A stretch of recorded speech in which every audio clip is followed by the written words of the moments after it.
9.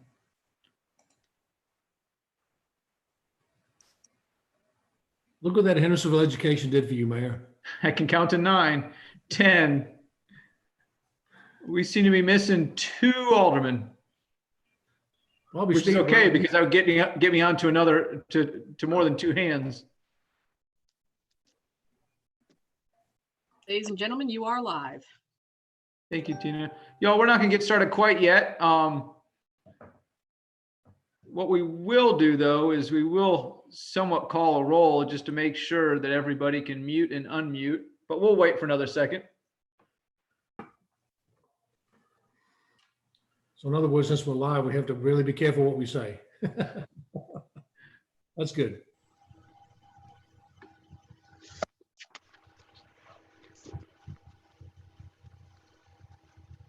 Behind your screen, Edwards. Mine? I love I'm it. here at Neyland Stadium. We got a football game going on. Go Vols. Are you 6 feet apart? Now, we're not really socially distancing too well. I don't think you are. They don't enforce it up here in Knoxville, so. Okay, you better come back to Masca Farm. I'll be back by tonight. Let me just make sure from Ward 1, I see Alderman Petrelli and Alderman Skidmore. Can y'all unmute and say hello? Greetings from Neptune Drive. Okay. Riviera reporting. Okay. Ward 2, Alderman Campbell, Alderman Sprouse. I think I saw both y'all. Could y'all unmute and say hello? Hello. Duty. There we go. And then Ward 3, I think I saw Alderman Cunningham, and I know I heard Alderman Edwards. Could y'all unmute and say hello? Hello? Greetings from the beautiful Ward 3. Okay. Amen. Then Ward 4, I know I saw Alderman Brown, Alderman Bolt. I don't know if I saw you. Could both of y'all unmute and say hello, please? I'm here. I can't for both like that. Okay. Ward 5, I believe I saw Alderman Hayes. And Hello, I'm here. Alderman Hello, Hayes. everyone. There we go. Let's see here. Are we missing? And then Ward 6, did we see? I know I saw Alderman Robertson and Alderman Waters. Yes. Yes, I'm here. Yeah, Alderman Woodcock and Alderman Bolt seem to be who are missing. Mayor, it appears that all the department heads are online too. Okay, I'm pretty sure. appreciate that. I'm just checking Robert and there's Chris. Alderman Robertson, are you still having a sound issue? Okay. Yes. Tina, have you heard from either one of our missing aldermen, Alderman Woodcock or Alderman Bolt? No, I have not. I did hear from Alderman Robertson. He's having a sound issue, so I just emailed him the information to call in on his cell phone for the Okay. audio portion. Thank you. Alderman Robertson, we just heard you say thank you. Yeah, but it's really staticky on this part. I think maybe I'm having some problems on my end, so I'm gonna do the video, but I'm gonna call in on the phone so I can talk on my cell phone. Okay.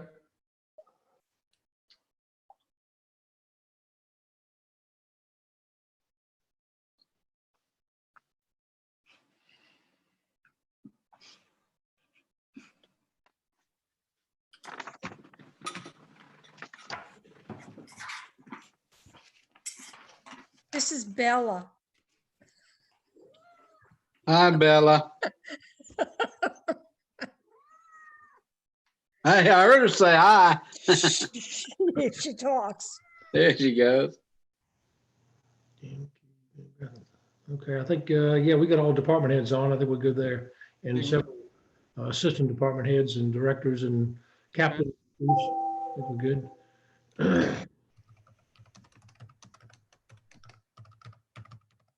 Spoke with Bolt. He said he's having What was that, Alderman Campbell? What was that? Andy Bolt said he's having some trouble getting on. So Okay. He's trying. I might give him a call just to see if he wants to call in on his phone. We can pause for a second.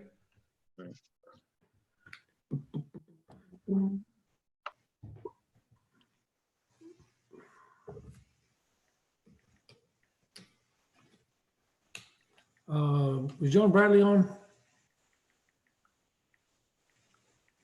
JB, you on? I don't see him, do you? Okay. Yeah, I'm here, Dave. I had trouble unmuting. Okay. That's- Yeah, I got that email if you want to let them know while we're waiting for some of these guys to check on about the governor's declaration about sending the video. Alderman Bolt, can you unmute and say hello to us, please? I'm here. There we go. Thank you. It's 8 after. Why don't we go ahead and get started? We want to go ahead and pull up the pie charts, but make sure you have the 47-page document nearby. And Dave, why don't you go ahead? Okay, if you're not muted, would you do me a favor, because it does create a lot of feedback. If you don't mind, go ahead and mute, everybody mute your, and then when you get ready to speak, we can unmute and so on. Thank you. Just a couple of things moving forward. The budget, and of course, you know what's happened in the last 2 months. It's no surprise to anybody with the COVID-19. 2 months ago, the budget you have in front of you, the budget we're going to talk about tonight, we did with the department heads and had meetings and sessions and so on with them. The budget we present to you tonight is what we did 2 months ago before COVID-19 hit. So with that being said, we all know there's no surprises that before we have the next meeting in 2 weeks, there are going to have to be some cuts made, some decisions made. So what you have in front of you tonight, the mayor and alderman, is the wish list from 2 months ago if everything was rocking and rolling just like it was. Well, we know it's not. So in the next couple of weeks, what I'd like to do is not only get with the department heads and Robert and myself individually, but I'd like for the departments to get with their respective committees and go over these cuts and adjustments sometime between now and the 20th, so that when we get to the budget meeting, the workshop on the 20th, it'll look a lot different. We're going to talk about some things tonight. Robert and I both are about some potential things that might have to be delayed, deferred, not in next year's budget, and so on. I guess I'll let him talk to that. He and I can interject on that. But it'd be like vacant positions. We have 11 vacant positions right now in the city. We may not fill any or all of those at this point. With 11 vacant positions, that equates to about $700,000. We may look at not funding, and in this package you've got, it's got the positions for each budget and each department. But if we don't fund any new positions, at $850,000, which together is about 1.5 million. Well, when Robert gives you the figures of what the deficit looks like, that doesn't sound like a big number, but it is a big number going toward the revenue stream that's down drastically because of the COVID-19. So with that being said, we can discuss some potential cuts and some potential things that we may want to leave out of the budget. I will say this: I've talked to a couple of city administrators, city managers in the last week. A lot of them are curtailing a lot of things that they want to do. One of the cities is doing no capital projects and no budget increases from last year for at least 6 months. And so they're just going with the same budget they had last year with no increases and no capital projects and no things. So I don't know where we're going to be financially when we get toward the end of our fiscal year, and Rob will have more. I will say this, that when we make these cuts and or adjustments to the budget before May the 20th, which is 2 weeks from tonight, I've also requested that the department heads look at this year's budget that we're in right now and say Chief Bush, Chief Miller, Marshall, Andy, et cetera, is there anything in there that you can not spend money on this year that we can save? Because we need that revenue expenditures not to be spent and move it into next year. So let's just say we can collectively save $3 million in all the budgets and move that into next year. We're going to have that. So the department heads are very acceptable to that in doing that. With that being said, one of the things that I do not want to do is lay off anybody. I want to keep the city whole with what employees we have and continue to be able to pay them for 40 hours a week, insurance, benefit packages and things like that. Because as a service organization, as a service team to the city, we need to continue to be there. So cutting positions, current positions is not really an option for me. I'd rather cut projects or cut something else. We need our people. We need the service that our people do. And these last 2 months through the COVID, it's shown me that the employees continue to do a fantastic job. And so we can't afford to be without any of them. So with that being said, I guess I'm going to kind of turn over to Robert right now. He can kind of give you an overview of where we are financially. And then we are going to let each individual department speak on their budget. And then you can ask questions. And so I think the first one, Robert, is executive budget. And of course, we had a meeting, the mayor, myself, Rod, and Kay had a meeting. And what I'll do is I'll just kind of explain that budget and what the increases are, ask me questions, whatever. And when we get through with me and the executive budget, then we'll move to the next one and hopefully just take one budget at a time, one department at a time, and answer all the questions you need to ask, and so that it won't be all over the board. But again, I appreciate you guys' time tonight. I know this is a lot different in how we react and act during the Zoom meeting. I will say this moving forward, hopefully in 2 weeks, if the numbers stay the same, 2, 3, 4 people in some of the county every day that have got this dreadful disease, that we're able to meet at City Hall with special distancing, special accommodations and things like this.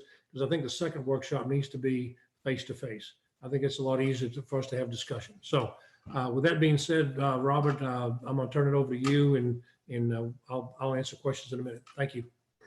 Sure. Thanks, Dave. Before we get started on each department, I just kind of want to go over a couple of things with you guys. I hope everybody liked the food that we provided tonight. I know there's a couple of big topics like fund balance and revenue forecasting that everybody's going to want to get to, but if you'll allow me to delay you just a bit longer, I will share my screen here. Just a few slides to go over. I mean, really just two right now.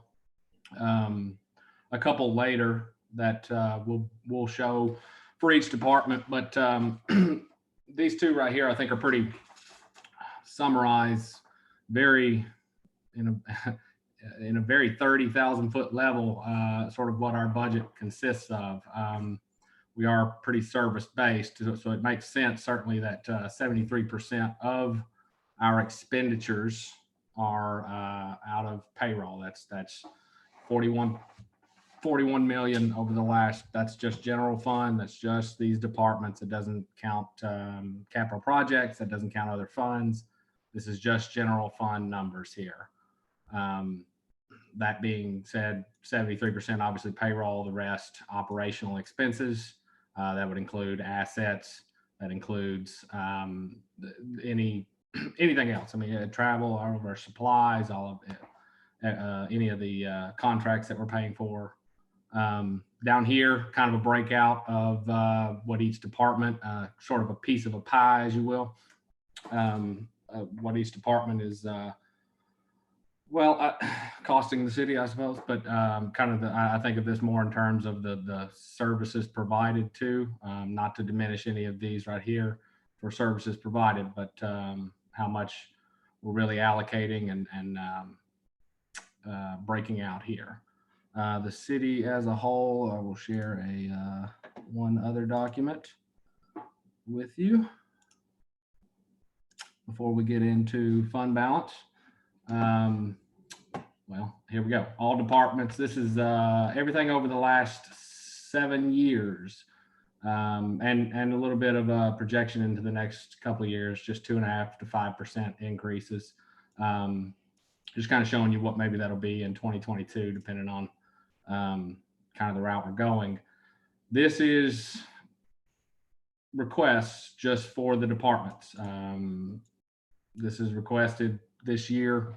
That doesn't have anything to do with revenue. That's just expenses for general fund departments. Be happy to add, and I can recreate this with any other capital projects or any other fund as well. But just kind of showing over the years, kind of where we've come from and where we're at. You know, I plan to send this right here. We have one of these for every single department. I will email this out when I email out this updated budget that we have for tonight. And I'll email that to each of the department or each of the aldermen and all the department heads as well. With that being said, I will move on to the budget document that you have in front of you.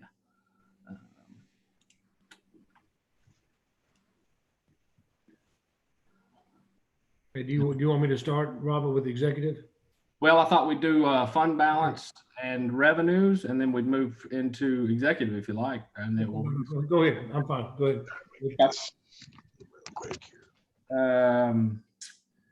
So, you know, Dave had a pretty good note about what some of the other municipalities are doing and what they're projecting. For us, as you can see, FY19 actuals, our fund balance at the end of the year was 4.4, almost 4.5 million right here. And then moving into FY20, our revenues and expenditures, we did have a balanced budget. However, we have allocated a few more, appropriated a few dollars since with that throughout the fiscal year. Our estimated this year is, you know, there was a comment made asking, did we not present a balanced budget? We certainly did. These numbers for expenses are based on trend alone. This doesn't include the fact that we're laying off maybe a couple of, not laying off in terms of positions, but laying off maybe paving roads or some other projects are on hold right now, or not doing any large purchases.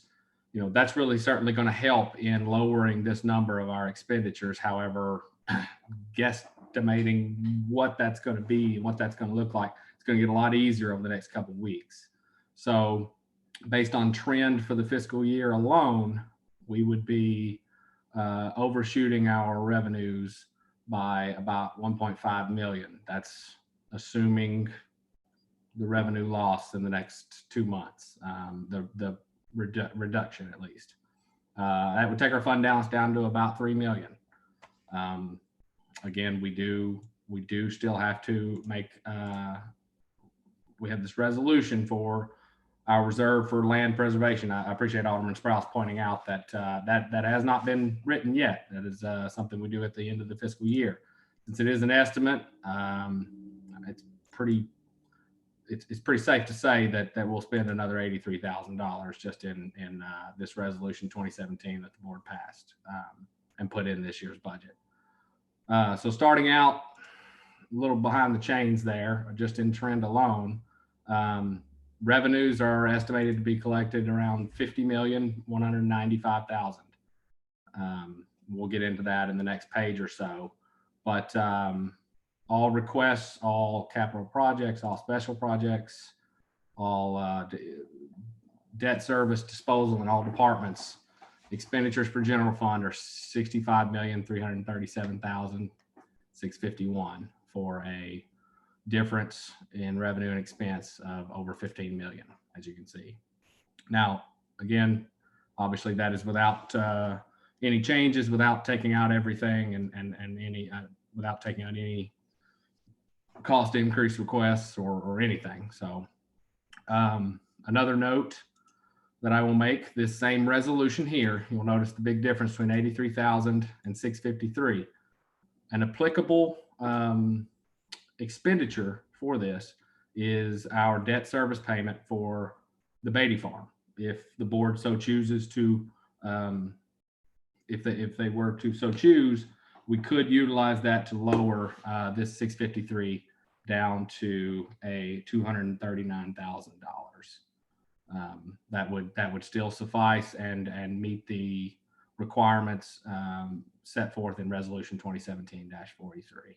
So that there's definitely some room there, but the board did that through action on this one. Therefore, I really didn't feel comfortable just doing that for you. If the board took action on it last year, I really didn't want to just jump the gun and do that for them.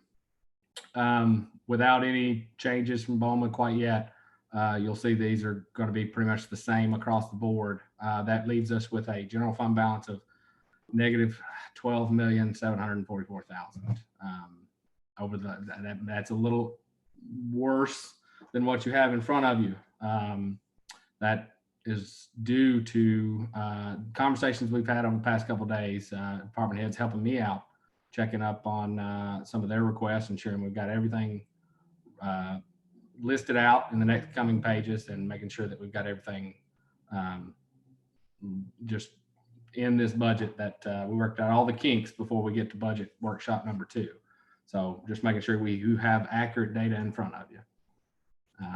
Moving on to the next page with no objections. We start revenue here.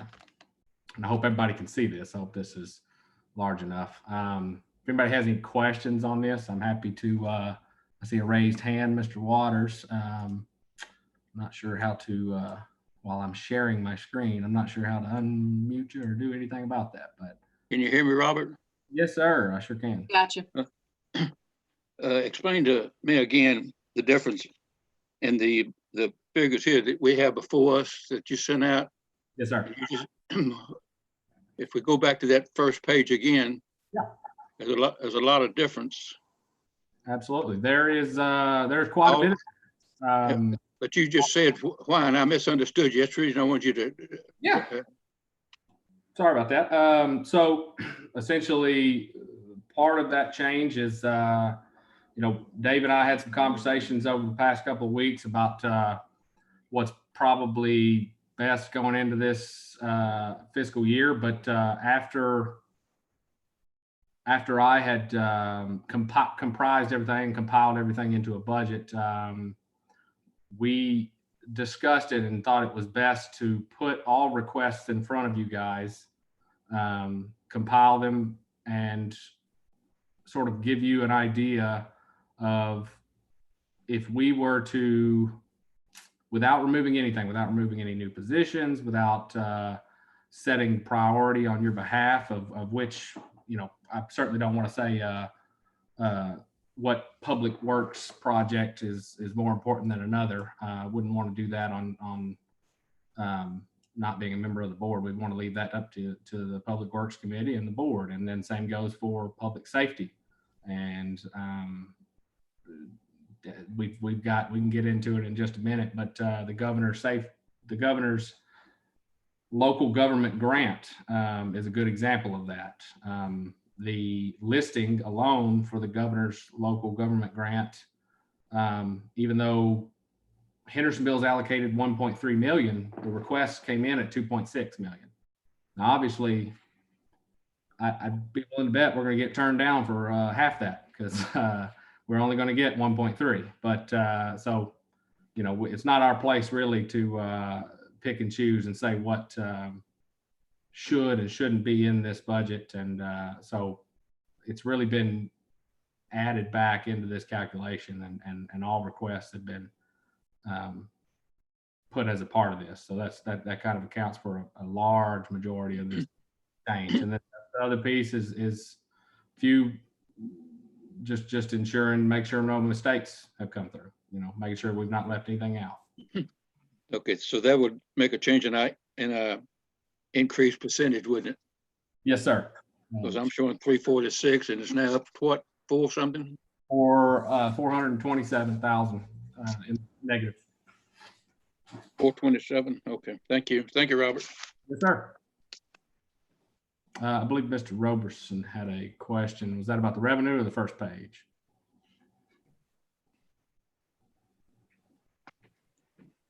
Let's see if I find him to mute him or unmute him at least. Can you hear me? Yes, sir. So the difference, looking at that first page, the numbers that I've got in the red are $9,570,000 Yes, sir. under supply 21 request. Yes, sir. That number has changed to what now? 12,744,280. I will zoom in a little bit here. Hope that actually shows up on your. And has that number changed because of revenue or expenses or both differences? I know that part of it is because you've taken out, I guess, the land preservation fund. So my question is, what has triggered the increase from almost 6 million to now 12.7 million? There's a couple of items there from that document to this one. One of them, we have received an amount for the inline hockey or the inline skate. That amount has been added. Additionally, that wasn't available on day one, and since then has been provided. And so since the sheet that you got, I've added that to it. This was always a part of the budget. However, an amount had not been placed on that. Well, is that a capital project, or is that an expense part of a department? That would be a capital project, yes, sir. And no fault on Parks or anybody. You know, that one was provided not long ago, and it could have been a part of that sheet you have in front of you, but you know, it's been added since, just to make sure that, like I said, secondary review and making sure everything's accurate before we got on this workshop tonight. And how much did that add to the deficit? That was 1.3 million, and some of the other piece, making sure we'll get into some of the other projects. They're all mostly capital projects above 250, but actually one of them was 175, which was golf cart replacement for the golf course, 175,000 there, and a few. I couldn't tell you off the top of my head everything that's been changed since, but I know those are some of the bigger ticket items that's been that we've made sure. Okay. Okay. And did the revenue numbers change any? Nothing significant. I believe we reduced one line only since your document to this one, which would be, and thanks to Andy for pointing that out, the recreation fees. We anticipate we can't have some of the, would love to hope to see everything in the spring pick back up next year. But if we're not projecting everything for the midsummer, that's where we make a lot of money. So we had to reduce that quite a significant amount. All right, thank you. That's all. Yes, sir. Moving on to the revenue. I know probably I want to touch on a few big ticket items. If anybody has any question about anything in particular, I'm happy to touch on those, but maybe I'll go through a few first and then take any questions on it, because I may answer your question in going through them.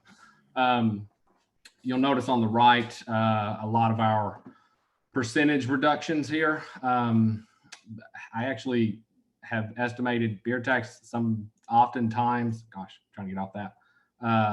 actually increases in tougher times. Same with liquor. So we tend to that tend not to be hit as hard whenever economic conditions are lowered. However, there is some consideration if if restaurants are not selling not selling liquor by the drink. You'll see later on that we have a liquor by the drink tax that will be lowered slightly as well. So you may see that reflected moving on later down the page. City court fines, obviously, you know, there's some consideration there with declining tickets, especially with court being suspended for a couple months.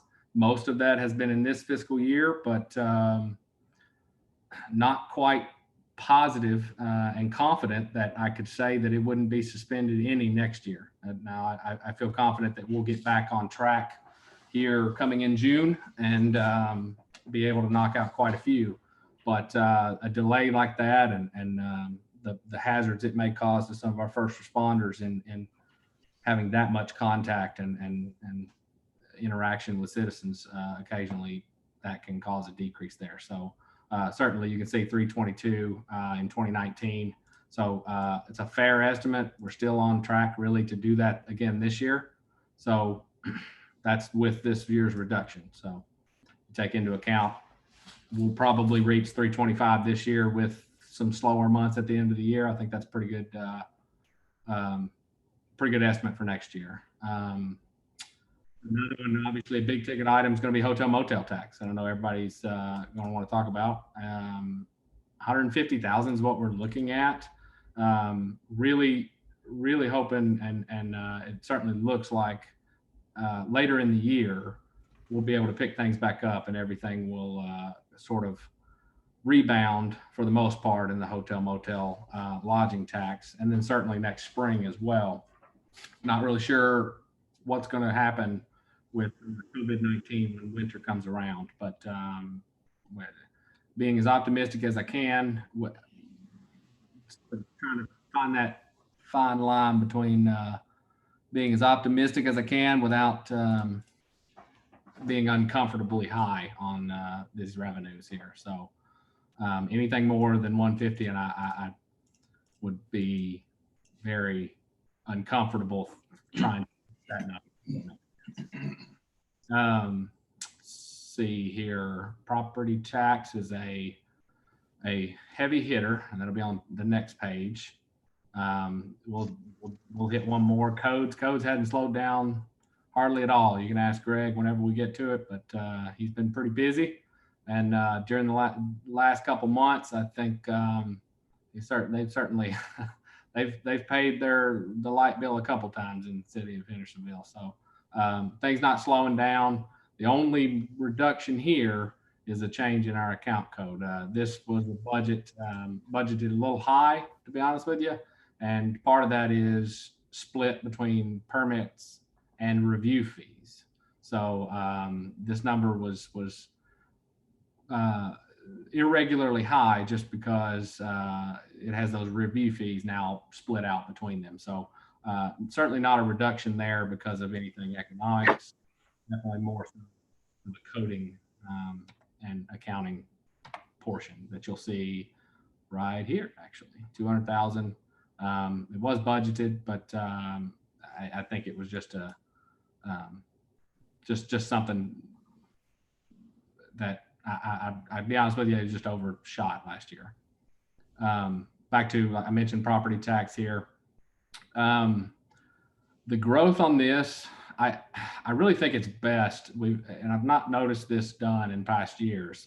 I really think it's best not to budget on the entire amount of anticipated property taxes because we will have some delinquencies. We do honestly collect a surprisingly high percentage. I will note that. That's a clap on the back or a round of applause for the citizens of Hendersonville. They are very good about meeting the deadline. However, there will always be some. So budgeting that, the entire amount, we will always fall short of that. So best practice in other municipalities, always budget with some percentage than what we know is owed. So I just want to mention that. Obviously, the TIF goes away. We do not owe that. That is rolled up into the property taxes now. Not budgeting a TIF, not budgeting to collect the TIF any longer. It will be collected as a part of the property taxes now. So if you're wondering where that went in the revenue section, it is a part of the property taxes. And then sort of the main one, sales tax, the kind of up in the air a little bit on where we'll go. Right now, I'm projecting 20%, and I'll tell you a little bit about where that number comes from. Just kind of doing a month to month anticipation of reduction. 10.5 is what I have budgeted, $10.5 million. And to give you a little history on that, the last time we collected $10.5 million in sales tax was actually 2016 to 2017. So it wasn't that long ago. We are, I don't want to say irregularly high. We are, for surrounding areas, we're doing very well, but I wouldn't say that it's irregular for this region. However, if we take a hit for a couple months, I really, the average of that is about $170,000 a month as a reduction of year over year. So that equates obviously to 2.7 million. That's not the worst case scenario that I've seen, and it probably won't be the worst that anybody else sees either. That's the most realistic that I can come up with. We had a conversation today about what the highest I could see in the best case scenario, and I really couldn't see it being much more than 11. So I think that's the most realistic number. If anybody has any questions about that or wants to discuss that, I'm happy to do so. I know that's one that's on everybody's mind, so I wanted to take a second with it. And if anybody has anything to add, then I'm happy to expand on it too. But seeing no hands raised or any voices, I will mention one that is similarly affected, and but a little bit of a little bit deceptive here, is the state shared sales tax. We were a little estimated a little high last year. 4.5 has been about where it is, where we have, excuse me, that's horrible grammar, where we have collected over the past couple of years. And as you can see, we're kind of anticipating 4.4 this year. That's a little bit of a reduction. We were on track for about 4.6. So estimating some kind of drop in revenue there is certainly possible. With that being said, this 26% is a little deceptive, because if we're overestimating one year, any kind of reduction is just going to be compound on top of that. So realistically, that should look far better. That should look more like 10% reduction, 11% reduction, rather than 26. So I thought that's worth noting. This state shared sales tax, one last note on it, and not to drag on too long on it. That's not one that's done based on the amount of business within our city limits. That is a breakout based upon there's quite a few different factors, but population is one of the biggest ones. So we get that breakout.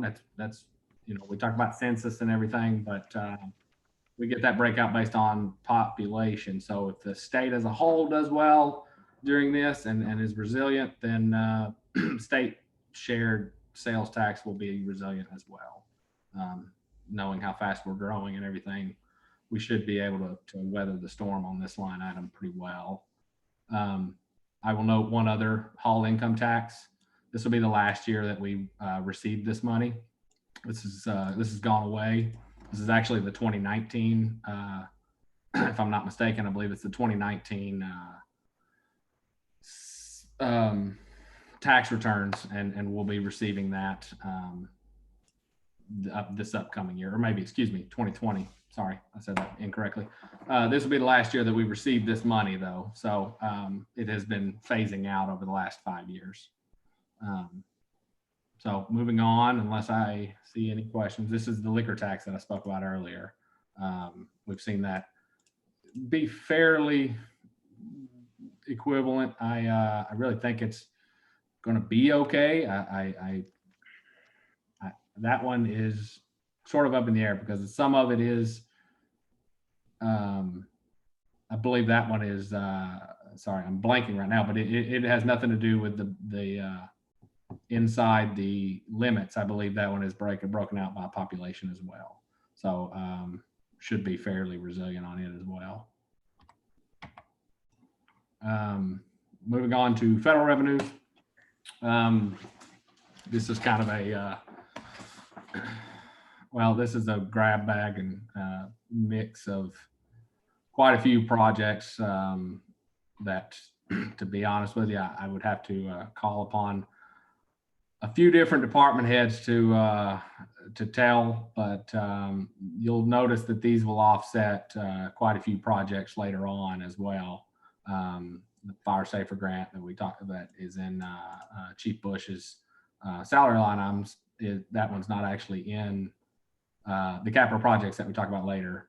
But other than that, for the most part, everything else is in there. And I will note, everyone will notice the 1.3 for the governor's local government grant here at the very bottom. We can count on that reasonably. Where it's going to be applied to is in question at the moment, but we can reasonably account for this. So certainly want to include that. So before we move on to executives, anyone have any questions I can answer before I pass that baton? Robert, can I just interject for one quick second? Sure. What I'm doing on my screen is up at the top of the screen. Yeah. I have it zoomed to 200 and then I clicked it off to follow the presenter's pointer and it will bring me on the page to wherever you're going. I don't know if that will help people follow along on the screen or if it's already doing it for them. Thank you. That's Kimberly Dean. This is our assistant finance director, by the way, for those of you who have not met her. All right, all hearts and minds clear. I'm going to pass this baton over to Mr. Lamar to go over the executive budget for you. I had to unmute myself. Looking at page 5 of 47, and I'll give you just a second to get to there. Yeah, there you go, Robert. Thank you. You can see that column, I think it is second from the last one on the right, if I'm correct, Robert, the year, the budget, the 2021 budget right there that he's on, and then the increases over last year's budget is the next column. Most of those increases, I think, are due to the city administrator full-time for the year going into that budget. Am I correct, Robert? Yes, sir. That's correct. That'd be in line 600 as well as broken out amongst the salary benefits here. Right. So that particular column right there with the 2,000, 7,300, 8,400 and so on is just the, of course, of retirement from the other employees in there. So that line item is basically for the city administrator, then any kind of retirement thing. The only two items with the mayor, Rod, myself, and Kay met. The only two additions that we made from last year was 636 advertising and the computer fees.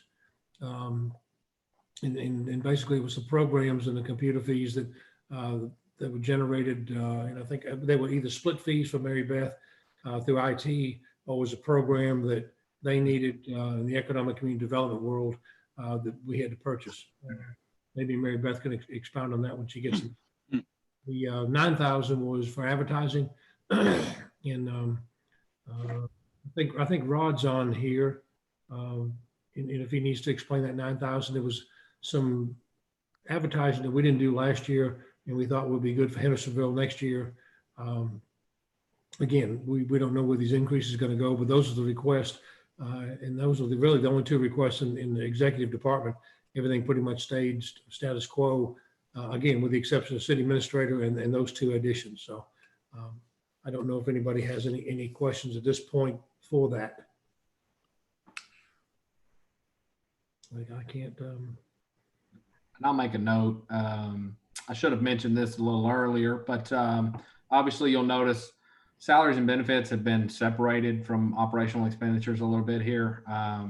Just, I think it really helps to identify, rather than having to look down the page at where insurance is, FICA, and I've broken out longevity now. So if you see anybody with, if you see a department with a little bit of a reduction maybe in salaries, well, really it was status quo, but we can show the benefit they were providing to each employee or the departments over through this line item here. I think it's certainly worth noting that it's easier to show now, to visualize that we are funding this longevity. So that was worth noting once we got into the departments. All right, Dave, go right ahead. Yeah, one of the things that, and Robert, correct me if I'm wrong, the salary's full-time. Now, this is kind of across the board citywide. The salary's full-time, 600 in this line item for executive, does not include any cost of living, correct? That is correct. Not at this time, it does not. Okay, so for the alderman's point of view, when we get to everybody else's budget, when you look at these salaries full-time, 600 in each department, that does not include any cost of living. And I think if I remember correctly, Robert, you was in the tune of $860,000-$70,000 for cost of living. For cost of living, it would be actually that was if we did the same percentage as last year, but I think we were talking more in the vein of around 2% now. So your number is fairly accurate, but that's if we did 2.8%. And again, those are the kind of things, Alderman and Mayor, that we're going to have to take a hard look at through this tough times. We didn't lay anybody off. Nobody's going without a paycheck. And so there's some situations that, again, cost of living is one of them that we may have to, pump the brakes on and say, you know what, everybody's getting paid. Everybody's got insurance. We still got jobs. And so the cost of living, and we've done this before. I mean, I've been with the city long enough, and you guys have too, know that that's a potential cut down the road just because of the expense and because we haven't laid anybody off. So I just want to throw that out while I was talking about my budget. And so the alderman would know that when they get to the salaries and everybody's salary line item, they did not include that. Did anybody have any question on the executive budget? Yeah, I've got my hand up. Okay, Mr. Waters. Dave, can you hear me? Yes, sir. Go ahead. Let's go back up to the CA. Yes, sir. Is that the difference of 121,610? Is that's what that figure represents right there? Yes, sir. Along with merit, that includes just for everybody's just so you know, all departments do have merit increases in them, and I can go over a few figures before we continue. I think it may be helpful to run down. Kimberly, can you make those figures bigger? I'm blind in one eye and I can't see out the other. Thank you. Is that bigger for you? Is that good? That's great. Thank you. Now that 121 that I'm looking at, that's just its base salary, right? That is the CA. The majority of that is the city administrator salary, with merit of the other employees currently employed. That doesn't count his insurance and anything else? That's correct. The insurance would be the line items down here below, I believe. Yeah, right there. That's correct. Okay. Thank you, Dave. Thank you, Robert. Yes, sir. Thank you, Kimberly. Anybody else have any questions on the executive? Yeah, I think Russ has got his hand up. Yeah, Dave, did you say that your final budget is or is not going to include the cost of living increase for all employees? Well, the good question, that's a great question, Russ. This particular copy right here does not include the cost of living. That'll be something that we'll have to go back when we go to the committee system and we go to the alderman workshop. That's something we're going to have to consider to leave in or put back in or leave out. It's one of the many that will have to be considered for for being put in or left out. And you said that's 2.8%. Was that what it was last? What was it last year? It was 2.8% last year. Yes. Okay. How much did it cost? Sorry. It was. Well, no, you answered that. I was just wanting to know the percentage. Well, in Alderman Edwards, one of the things that we discussed too that you guys will have to think about is we may look at a 1.5% cost of living because of things that have happened. We may institute it January 1 across the board, and so there's some options that we have to look at to keep the cost down on the front end for the budget. Hey, Dave. Thank you. This is Chris. This actually may be relevant, and I actually came into this information about an hour ago from Peter and MTAS. They did a survey with a lot of cities, and I'm happy to send that out here shortly.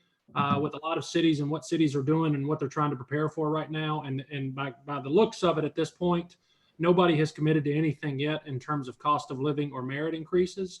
Even those that have basically said that they put it in the budget, at this point in the budget, they basically said they're going to strongly reevaluate it before the budget gets approved in another month and a half. It seems like the consensus based on the survey, I'm not an advocate either way, but just based on the survey that I'm happy to send out, it looks like everybody's basically very concerned about doing anything right now, but basically with the promise that they will reevaluate it in the fall once we get some stronger numbers. So that's certainly something, Dave. I didn't mean to steal the spotlight, but if we're here to talk about cost of living already, I want to throw that out. You and me and Robert hadn't even talked about that because I just got this information in about an hour ago. But that tends to be the consensus from quote unquote everybody else at this point, or at least those that were involved in that survey. So thanks, Chris. I think we have a few. Oh, I'm sorry. And Robert, were you? Yeah, there you go. I was going to say I think we have a few hands up. So. Yeah, Robert, the 2.8 that we're talking about, is that coming from the index, or is that the number that we're looking at because it was last year's number? That was, yes, that was the number that we were not looking at and considering, just making a comparison to last year. Okay. I believe 2% is really where we were using as our, if we were to do it, let's see what it would cost to do 2%. That's where our starting, and that's our starting point. And then we use 2.8% as our, just to compare numbers. Okay. Well, we typically, at least since we've started putting the cost of living, a few years ago, we started linking the cost of living to the Social Security index. Has that number been determined yet? Is it going to change? Because I would have a really hard time thinking that cost of living is going to increase as much this year as it would last year. I'm not saying that we don't need to make adjustments based on the situation, but I'd really like to know what that base number was before we even start those discussions. Absolutely. To be honest with you, no, to answer your question, we just pulled a range and at 1%, 1.25, 1.5, and so on and so forth. Well, 2% was really the midpoint of where we pulled our numbers and kind of decided that, you know, it's doubtful that it's going to be much more than that, if any, at all. And that's what I want to avoid. I want to avoid if we have a lot of turmoil in trying to come up with a number and we say, hey guys, you know, let's do half of what we did last year. Let's do 2.8, but we'll do it for 6 months. So it's effectively 1.4. And then we turn around and find out that the index number was 1.4 anyway, or was 1.2. That as long as we know what that number is, we may not have to move that far off of it. Right. Thanks. I believe Mr. Roberson and then Alderman Cunningham both have their hands up. Alderman Roberson, do you have a question? We cannot. No, I can read your lips, but I can't hear you. It must be muted. I'll try and find his phone and unmute him. Okay, now I think you can hear me. I can, yes, sir. So you gave us the estimated cost for the cost of living at 2.8. What is the cost of merit raises over the entire city? The cost of merit will be $245,234. And that is included in the 12 million in the red. that we talked about earlier, correct? That number is included, yes. Robert, you have to Okay. do this every year, but will you explain how the merits kick in differently? Sure, absolutely. So again, I wanted to mention the COLA is not.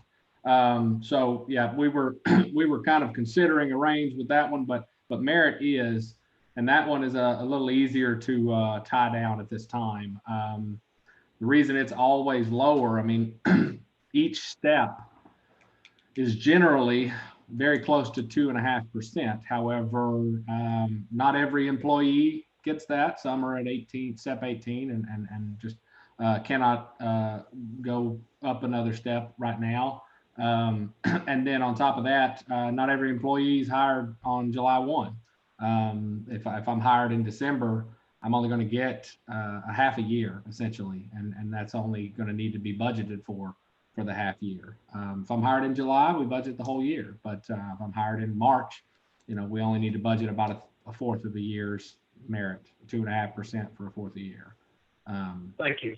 Yeah. Thank you. That's all. I just wanted to know what the price tag of the merit raises would be. Alderman Cunningham, I see your hand up as well. Thank you. Historically, healthcare costs have been a large part of our budget. Have we seen a drastic increase in healthcare costs this year? And if we have, how much?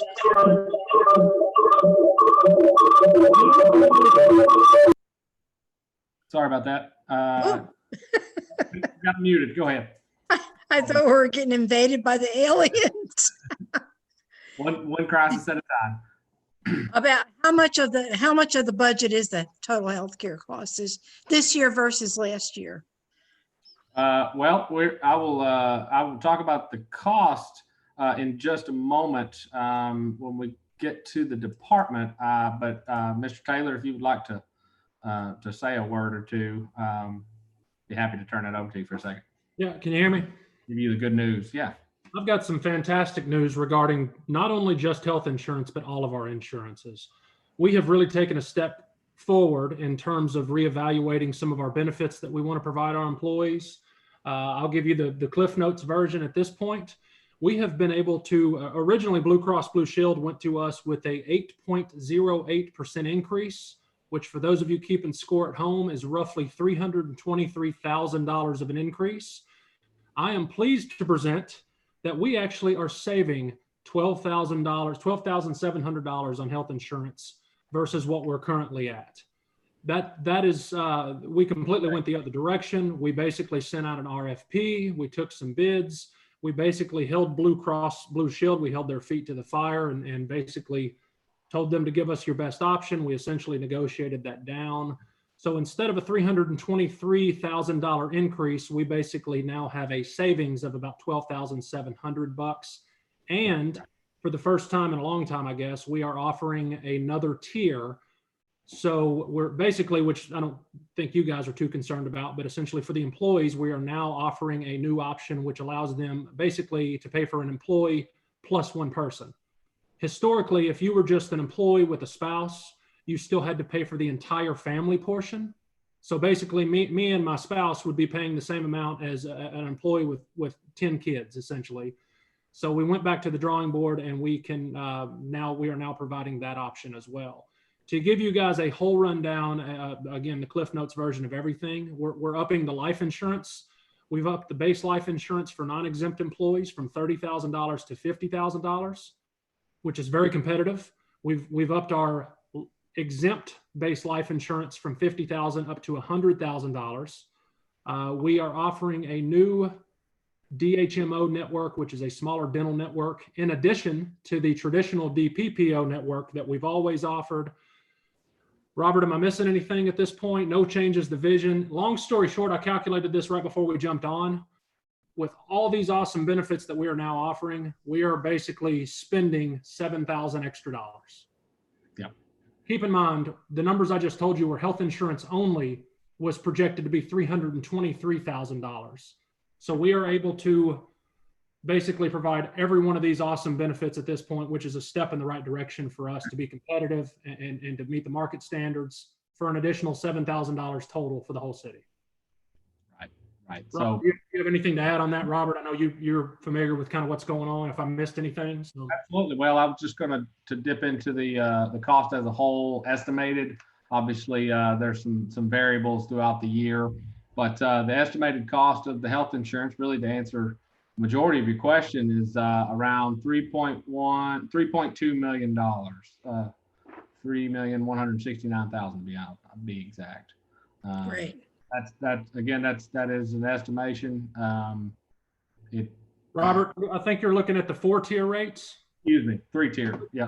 The 3-tier rates are 3,116,000. So basically 3.1, closer to 3.1 than 3.2. So thank you. Yep. Thank you. Scrolled too quick. Excellent news. It is. Anybody else in the queue, Robert?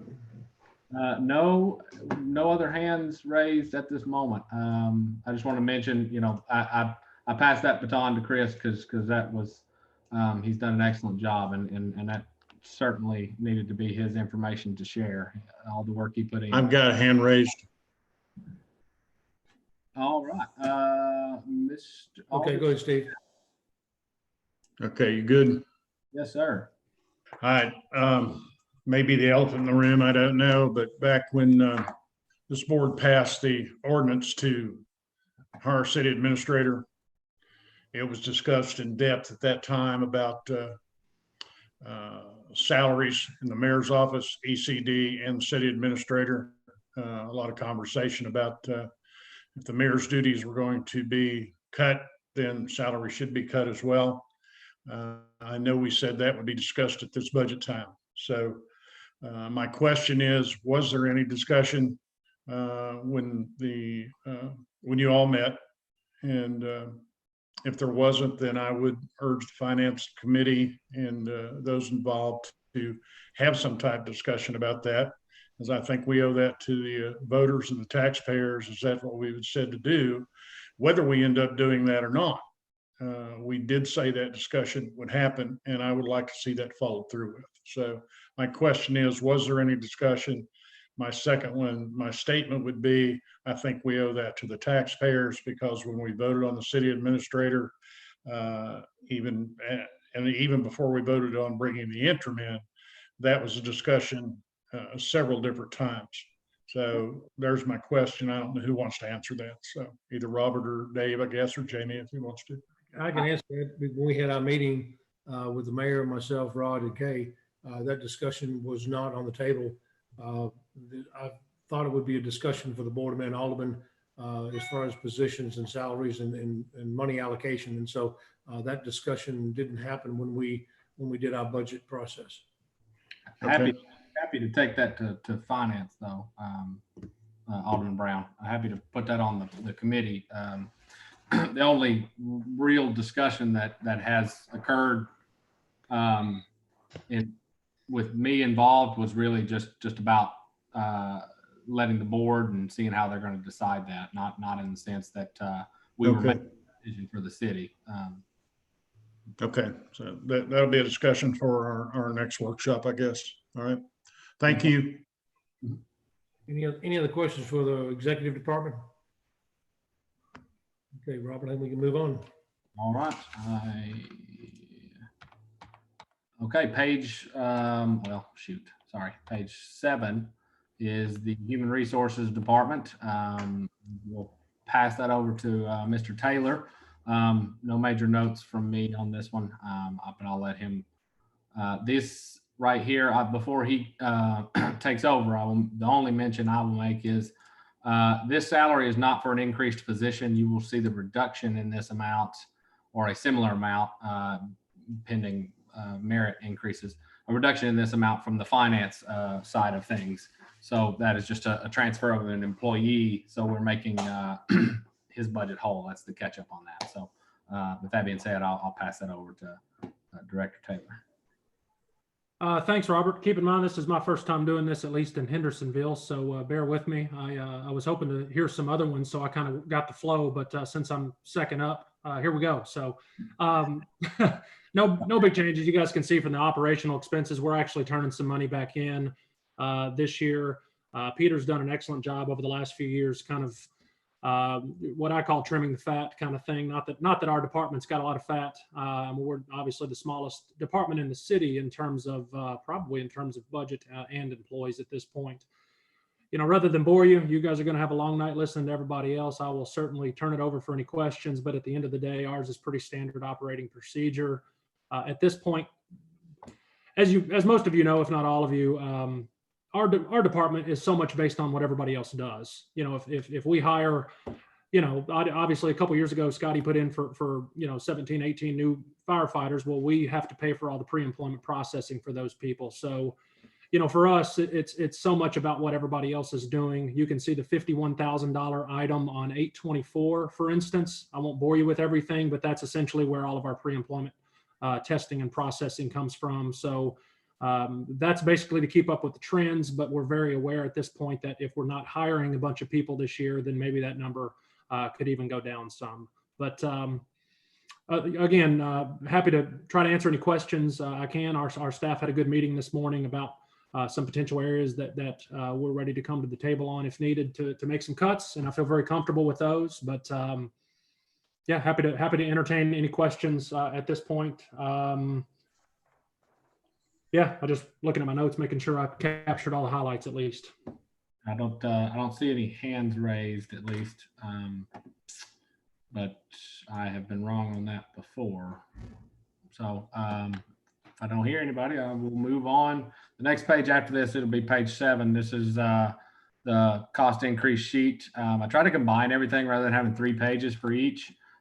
For those that have a lot of increases, that didn't really work so well because it spread out. But for those like Chris and HR, with no cost increase, it kind of kept us from having a 92-page budget down to 47, as you can see. So I tried to make that just all 3 that we typically see: assets, other line items, which are typically 9 special projects, special events, and professional services. But I, you know, if there was a major increase in another line item, they might want to explain that rather than just narrow it down to those 3. So certainly want new employee requests as well. So just wanted to touch on that while we had a pretty easy one here. Moving on, we have central services next. I will pass that over to Marshall. Can you help me out with this one a little bit? Absolutely. Thanks. Thank you, Robert. Just real quickly, central services, as you can see, there wasn't a whole lot that changed from the previous year. All the amounts are pretty much in line with what we budgeted in FY20.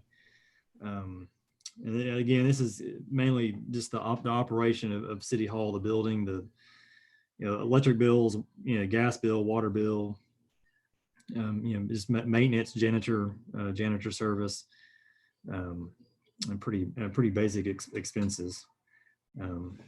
If no one has any questions, we can move on. Yeah, we got to the gas bills and termite. All right, no cost increases on this one, obviously.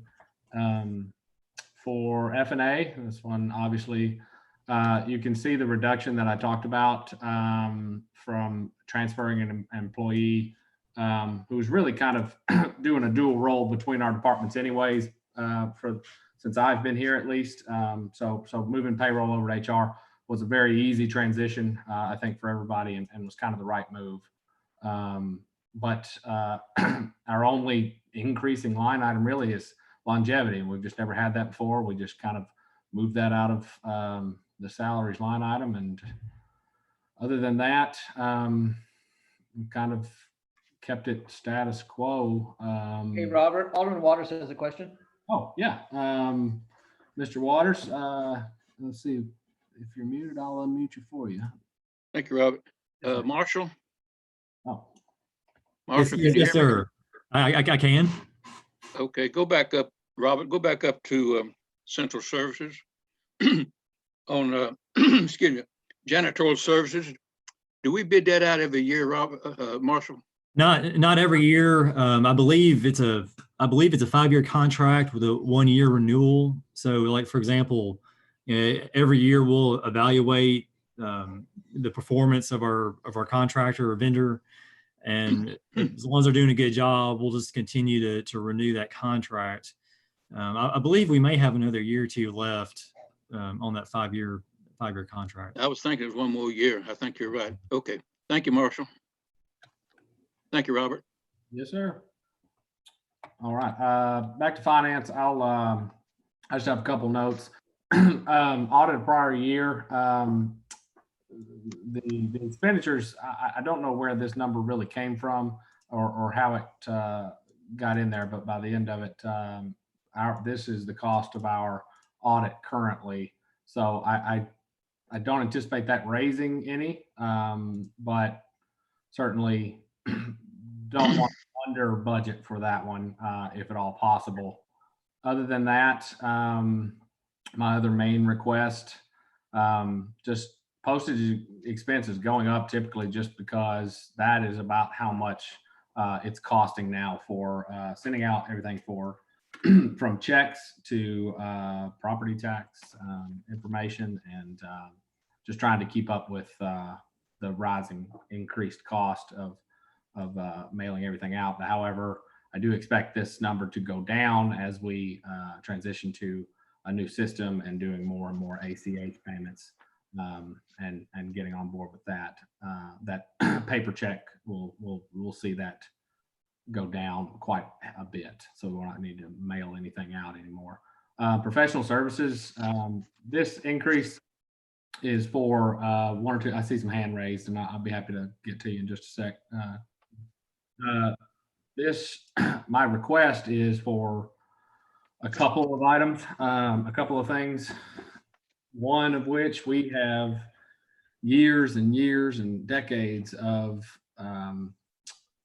accounting information and accounts payable and just all kinds of documents in a storage facility that I would really appreciate being able to scan in and have electronic copies of, and either not just search through, but to not have to worry about. I mean, I have no doubt about their safety, but meeting records retention and everything like that, rather than having to pull boxes, it's just very helpful, and it saves quite a bit of space, not just within our department, but I know Marshall and our maintenance team would certainly appreciate me freeing up some space, because I'm pretty sure we're 75% of that building.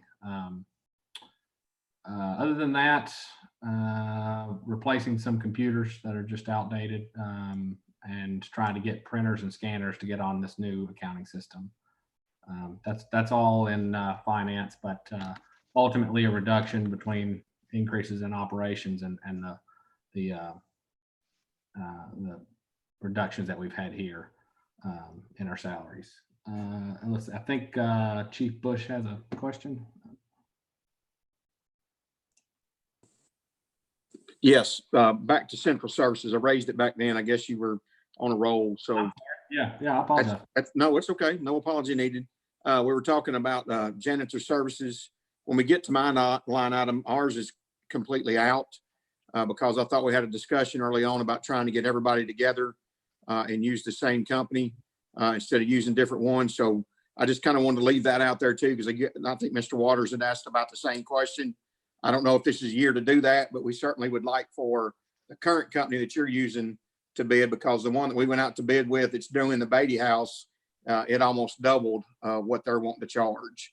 So I think if we stay with somebody that's doing other buildings, it might be a cost saving for the entire city.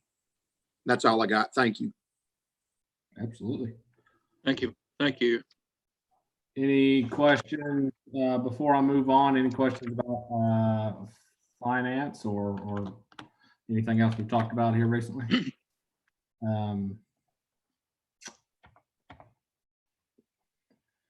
Moving on to parks, Mr. Gilly, if you would please assist. We have multiple pages here. We're on page 13. I made a promise I would start to say that so people could follow along. 13 and 14 are our page numbers. Let's see. I know Mr. Gilly's on here. Where is your page numbers? There he is. Should be at the bottom of the page, 13 and 14. Yeah, that for some reason those little section and pages is not numbered there, Robert. I don't see a number on none of them, but that's okay. 13, 14, 15, 16, I think, are without a number on the copy that the board has in front of them. I apologize. Andy, I thought it was one blind. Made sure you didn't have page numbers. I'm sorry. It's okay. We'll just leave it out if you want. The major things for us, we're going to do capital projects later, I'm assuming. Is that correct? Yes, sir. Okay. The major things for us would be to turn over really to page probably 15. 15 down where it says line item increases, and then on the back on page 16 discusses every one of them in detail. Some of them are new expenses from where we've added different services and programs. Some of them are to get caught up on ADA compliance. Some of them are to get caught up in assets and maintenance of buildings. Some of them are to increase thing, and like there's a couple of increases that are big from like supplies and tools, where in the past paint, for example, has been coded out of maintenance of parks instead of as a supply. So we're trying to get things with Robert's help where they need to be. We've had a lot of things like that, but I've sent out multiple packets. I think Robert sent out a detailed packet with just parks, which I appreciate him doing. I tried to give you all as much information ahead of time as I could to make it to where we're not here till midnight tonight. So if anybody has any specific line item questions on the positions, which is page 15, which only on 2 of those would be new bodies. One of those is a promotion, which it looks like he has correctly. I'm so surprised. In the asset line items, things such as golf carts, with the golf course looking to purchase new golf carts this year, we thought it would be best for us to piggyback off of their bid price. We are in a situation where we have about 7 and we have about 1 that works properly. Last year at the trick or treat, I was deathly afraid that one of our golf carts was going to backfire in the middle of a crowd of 5,000 people.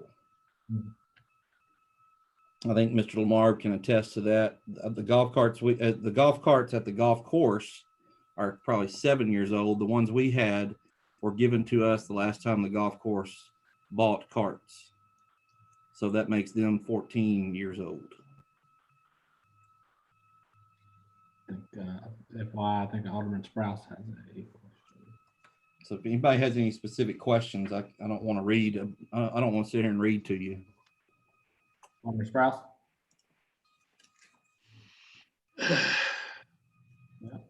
He may have lowered his hand, it appears. Do you have a question, Alderman? No. I'm good. I got it figured out. Okay, Alderman Cunningham? Thank you. Oh, wait a minute. Could you hear me? Yeah.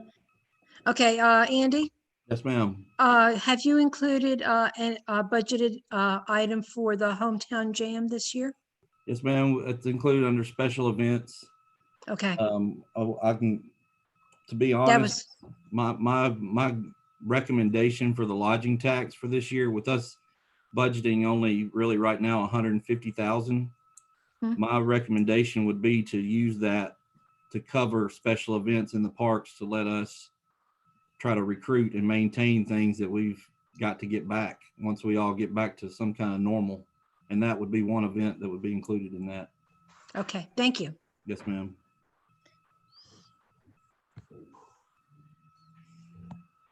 Okay. Any other questions before we move on? Yeah, I just got a comment to make, Robert. And I know where Andy's coming from, since I've been back there and I was on the golf commission for a couple of years. And what we do, and the golf course uses the golf carts for 7 years and they turn them back in, we usually get 2 or 3 of them after that cycle. And he's right, these golf carts are 7 years old.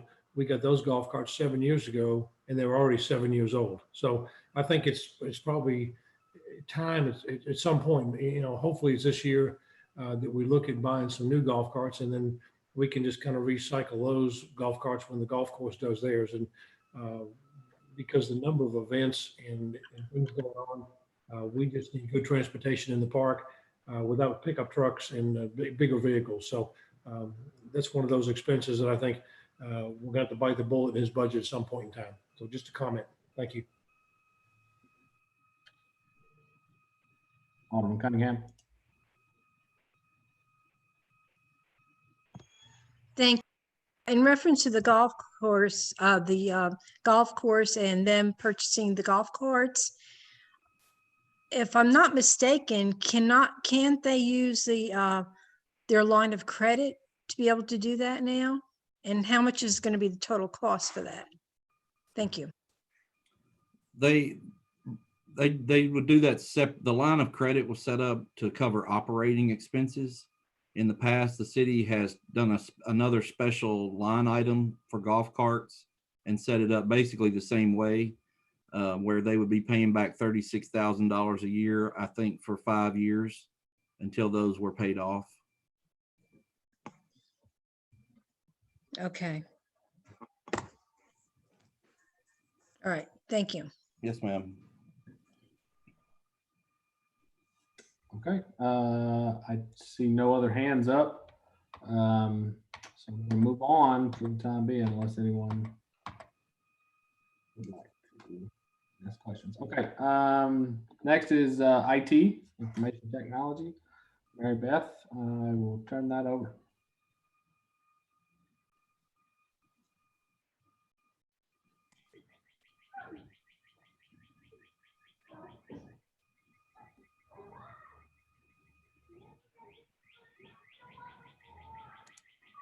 Mary Beth, you there? Yeah, I'm here. If you have any comments or anything, want to walk through? My budget is pretty much, I think I say this every year, is pretty consistent year to year. It is what it is. It's software maintenance. Most of my funds are in the computer fees in the computer fees realm. It's maintenance and support for different applications, different services that we provide, and those just they just tend to go up each year.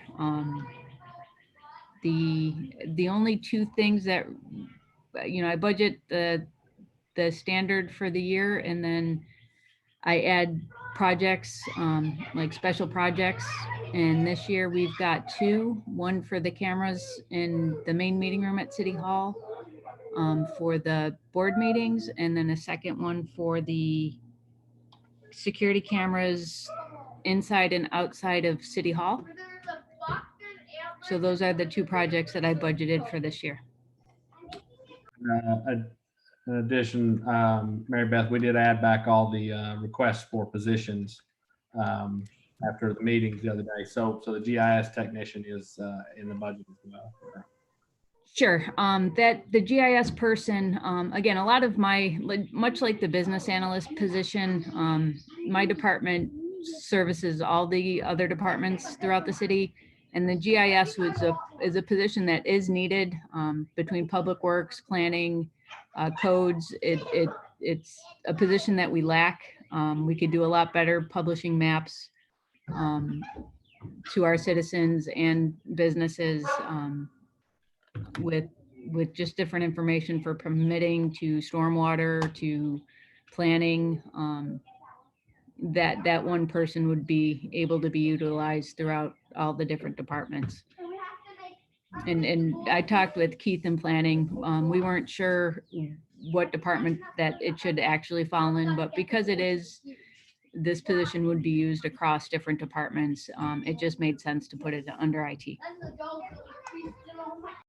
I think Alderman Sprouse has his hand up. I want to thank IT for getting this set up, by the way. They've been doing excellent here the past couple of weeks. And that's the nature of my question. Mary Beth, how much impact have you seen on current year budget?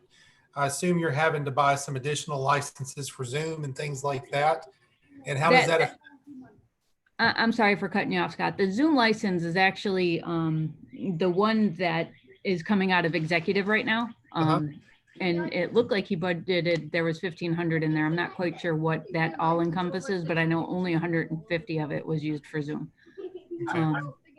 We haven't had to buy too much to get through. I know that there was some hardware purchases for different departments to be able to work from home, but we're not going to have anything carried forward for next year. Yeah, we've had a lot of things in place that we were just fortunate to have the right pieces at the right time. Well, I know you've been working on disaster recovery the last couple of years, and I just wanted to see if that's paid off or if there's some more that you need to do. There is more. We actually had that in the budget for this fiscal year 20. We went out to bid earlier this year. In February, I think we dropped that bid out, and COVID hit when it was due. We haven't done the bid opening yet on that, but I'm hoping in the next week or two we will do the bid opening. We'll have to work with Robert on seeing what we can do with that. But it is still a needed piece at the city. I'll tell you the same thing that I've told folks in the police department and the fire department and other things when things happen. I'm so glad that you're so glad you're so good at what you do, and I'm sorry about the circumstances that has to show us how good you are. So thanks. I appreciate that, Scott. Okay, if no other questions or anything, moving on from page, we were on page 17.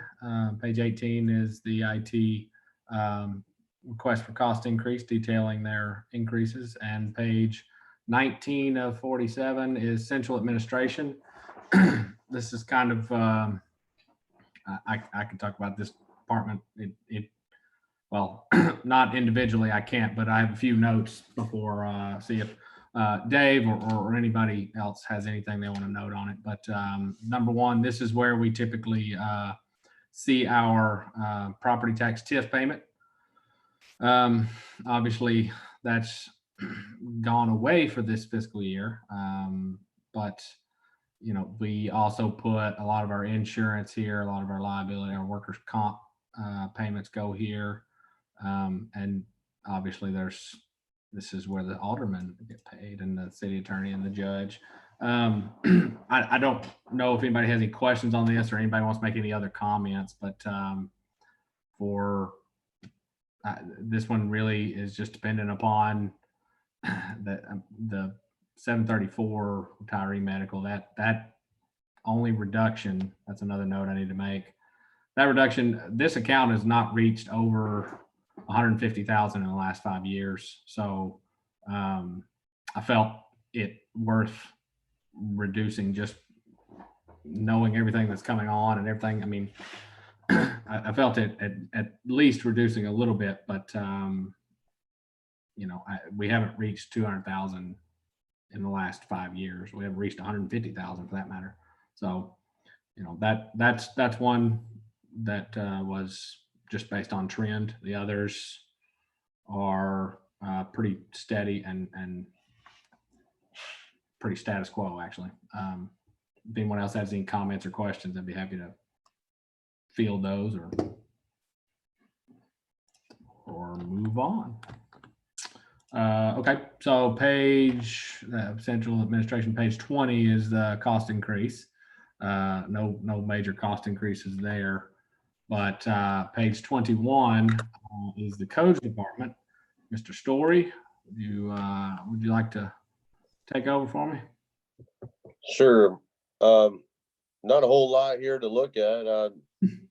I reduced it, this is before the pandemic, kind of figuring this out, but reduced it almost 30% from last year of the operational expenses. There's a couple little line items I did raise, but just a little bit that we needed.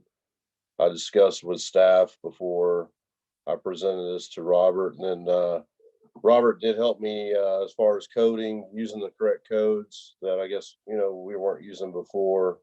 So I appreciate your help on that, Robert. But basically, I'm not really asking for anything new. The second page, there's nothing really written on it as well. So if anybody has any questions. Majority of the codes department reduction will be obviously seen in the assets line item. Purchased some vehicles last year, so definitely benefiting from coming down off that, not having to do that again this year. Yeah, we got that, Robert, and also the training where the Yep, traveling training, leaving the country or whatever. We've reduced that. There's a few other line items that we reduced a little bit, but like I said, there's I think maybe 6 or 7 that I had to raise just a little bit that we needed. So, but for the most part, we're about 39,000 less than last year. So that's page 21. Page 22 would be the no cost increase requested for this department. And page, moving on, if I don't see any hands right now. Planning is page 23. Make an effort here. 24 is their cost increase. Mr. Free, I know you're on here. Yeah, thank you, Robert. I think it's can you hear me? Yes, sir. Okay, yeah. The planning department, the proposed budget for this year is $910,800. That's up about $77,567 from the previous year. In that color pie chart that Robert had showed at the first of the meeting, we're one of those really small slices of the pie, and we're at about 2%. Looking at this year's proposal versus last year, pretty much on the operational side, it's about 55,400 more than last year. And of that, 80% of that cost is associated with doing a study and a plan for the Main Street Old Town area that I think we have discussed a couple of times about. So that makes up the bulk of that. And you can see there the line item increases, just some small things with the exception of the 60,000 extra in small area plans. And then there is an asset request to replace a vehicle. We're replacing one in this year's budget, but this was to replace another vehicle that'll square us all up. Looking at everything, that's I think that's about most of it, and I'll just open up to any questions anyone would have. I'd be happy to answer any questions.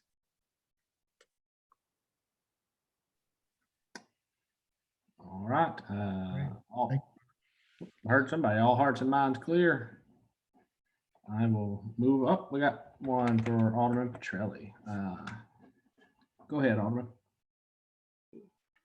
Thank you, Robert. Hey, Keith, thank you for budgeting that for the rezoning. I know we've got a tough budget this year, but I sure would appreciate if everybody would please keep this in mind, that the zoning in Ward 1 over here, we've got to get it back in order. So originally Keith had this on a 4-year plan, would you say, Keith, or a 3-year plan? Yeah, maybe a two-year plan. Yes. Yeah, but originally it was going to be longer than that. Correct. Yeah. Yeah. So Keith had really kind of dug into it and was able to figure out a way to kind of make it happen more quickly. But I sure would appreciate everybody's support on that this year. That's pretty much the only thing that I'm going to be advocating for. So thank you. Thank you, Keith. You're welcome. And this actually, Ward 1 is definitely located in a major portion of this, but also it's the scope of the area that we're looking at encompasses 3 of the 6 wards. Well, exactly. Yeah. Thank Thank you, Director. Alderman Cunningham? Hand is raised. Thank you. Keith, on the replacement vehicle, what vehicle are we replacing? What's the age of that vehicle and the mileage on that vehicle? And who's going to be driving the vehicle? Yeah, this is for our zoning enforcement officer. It's a white Jeep. I think it's a 2004 Jeep. It's had some issues. We've put quite a bit into maintaining it, and it's actually, I can't remember the miles, but actually the miles are fairly low. It's like 60-some thousand, but it's starting to have some difficulties where we're going to need to pour quite a bit of money into it. And so that's the vehicle that we're looking to replace. Okay, thank you, Keith. Thank you very much. Okay, I will move on to no objections. I don't, certainly don't, guys, please stop me, Alderman, if you have questions. We're at the hour and a half mark. And so I'm certainly not going to rush in through anything, but definitely don't want to bog you guys down. So please let me know if I go too fast for you. Public Works, I'll pass this back over to Marshall. Yes, thank you, Robert. Public Works, I just wanted to point out a few things that may be different than last year. Most numbers are comparable, some up, some down. The 2 that I want to talk about briefly are the maintenance of building and maintenance of equipment. The reason there's such a big increase on those items, I had budgeted more money in those items to take on more of a maintenance role in the library. I've been in conversation with them over the past several months, and I want to increase that line item to help accommodate more repairs, and also the maintenance of equipment. As you can imagine, as the age of our buildings continues to increase, we just have more cost for that. And then supplemental, I just wanted to point out in what you see before you, the supplemental paving is $2 million. As I work with Robert to try to find ways to reduce expenses, that may be something that changes, but for now it's held at $2 million. The assets categories, 7,000 and up, similar to planning. We have several vehicles that are in need of replacement. Trace's truck that he drives is upwards of 170,000 miles. And we have, a couple of others that have high miles, and maintenance costs continue to increase on those vehicles. So I had budgeted a little bit of money to have those replaced. And that's, and one thing I did want to point out is the animal carcass disposal. What that is that's the deer, as the deer are, as we pick up deer throughout the town, those costs continue to increase. I'm trying to look at ways to fix that, but there's just right now I don't see an alternative. But anyway, at least that's kind of the budget that I currently have for public works. So one thing to note, and I know Alderman Cunningham has her hand up. One thing to note, and this may or may not answer, that FY20 estimated this when I talked earlier about the trend and kind of where we're moving for each department about spend pattern, and that not including any efforts that we've made. Obviously, for 9 months, you have spent $100,000 each month, and then you cut back significantly well, it's the average being 100,000, that really throws things off. And you know, a couple of these accounts, and not all putting that on Marshall here, but his comment about supplemental paving, certainly, I think everyone knows that well, his comment about saving money, and if we haven't paved all of that, that will significantly impact and certainly help our fund balance. Alderman Cunningham, I see your hands raised. A couple of hands raised, actually. Thank you, Marshall. Marshall, I have a few questions. Sure. The first one is about the paving. So on supplemental paving, you have budgeted $2 million in addition to the State Street aid funds. Is that correct? Yes, ma'am. That's $2 million is the same amount I had budgeted this fiscal year. Right. So with the State Street aid fund, it would be 2 million plus over another million from the State Street aid fund. Is that correct? I've estimated, and Robert can jump in and correct me, but I'm estimating about $700,000 to $800,000 in just paving for State Street aid. Obviously, we have other expenses in State Street aid, like salaries and other other items. But just when you just look at paving for State Street aid, it's about $700,000 to $800,000. Okay, so we're up to 2.8 million for paving from those two pots. What about the stormwater utility pot?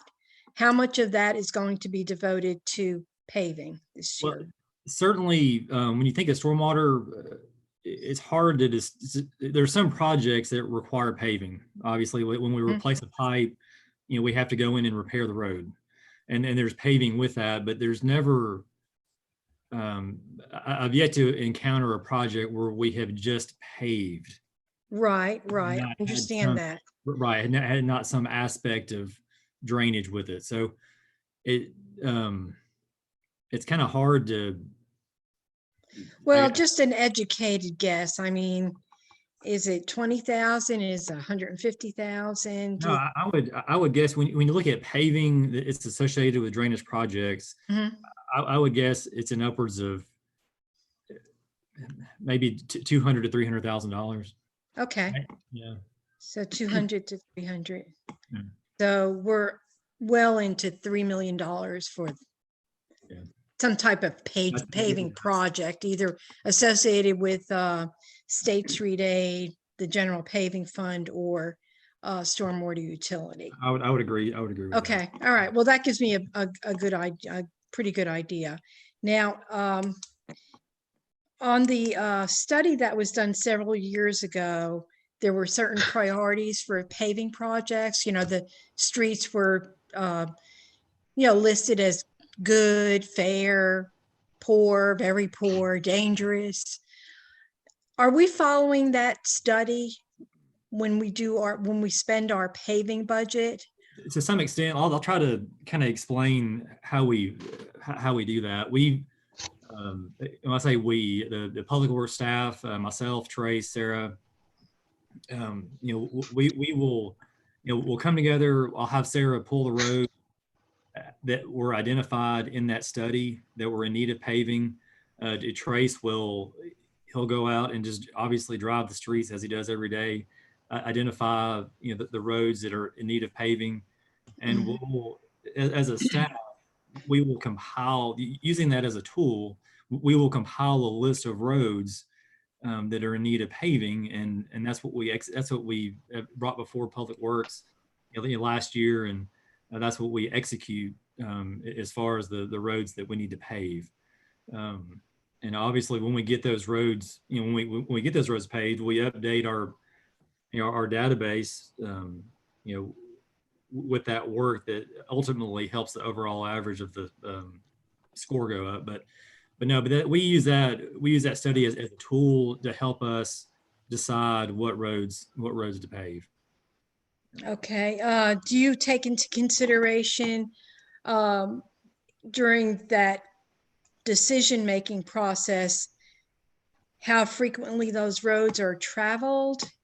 For instance, I don't recall the Indian Lake Road, Indian Lake Boulevard. Right. I don't recall that being classified as poor or very poor or even fair at that point. Right. And then all of a sudden we're spending $1 million to get that road paved. right, you bring up a good point. Try to help me understand what happened.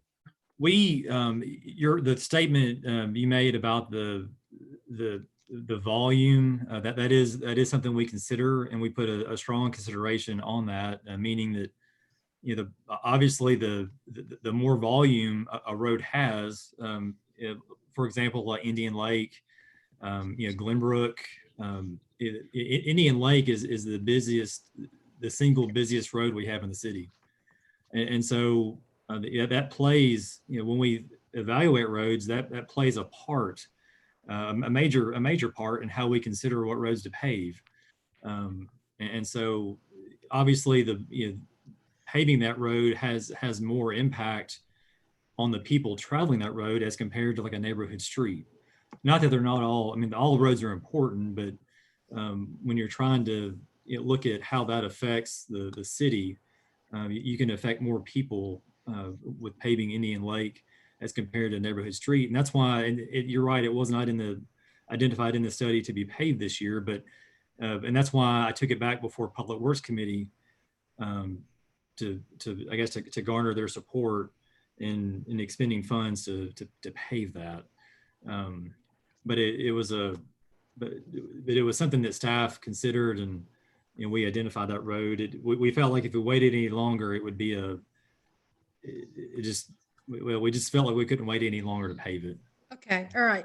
I don't want to beat that dead horse. Is it possible to get a list of paving projects that are on the books to be paved in the next 18 months, like this year, and then I can certainly disseminate the next year's budget? Because I've asked for a list and I've never gotten a list, and I know other aldermen have also requested the same list.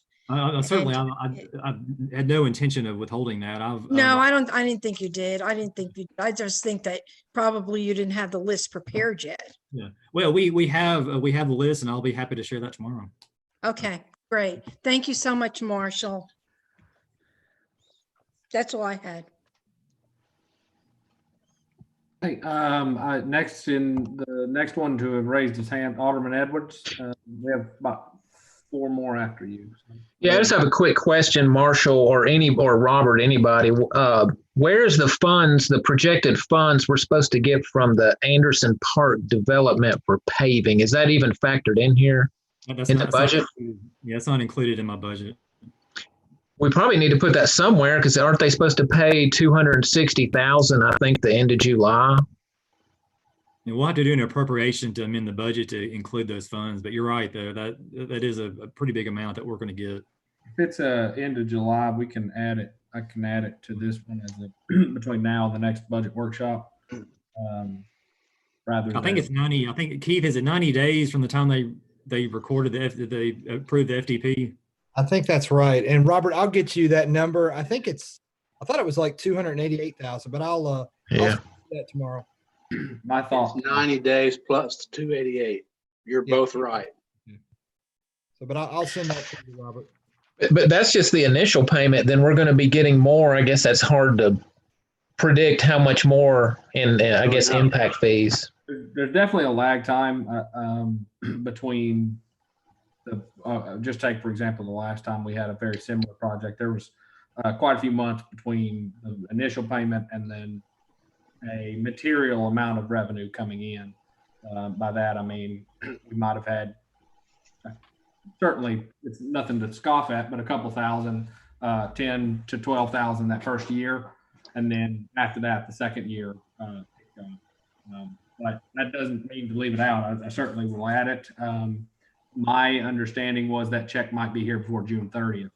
Kind of what I was thinking, but I very well could be wrong on that. So we'll look into that. Thank you. Sir, thank you. Alderman Roberson, I will unmute you for your request. Let's see. I got to find you, though. I apologize. Unmute. There you are. Oh. There we go. All right. Thank you. There you go. Thank you, Robert. I have a question on paving. And first, I'd like to ask Dave a question. It's my understanding, Dave, that a few months back that we decided to freeze any additional paving out of the supplemental paving for the current fiscal year. First, is that correct? And do you anticipate that we can release any of that money that we appropriated last year for supplemental paving to do some paving this summer?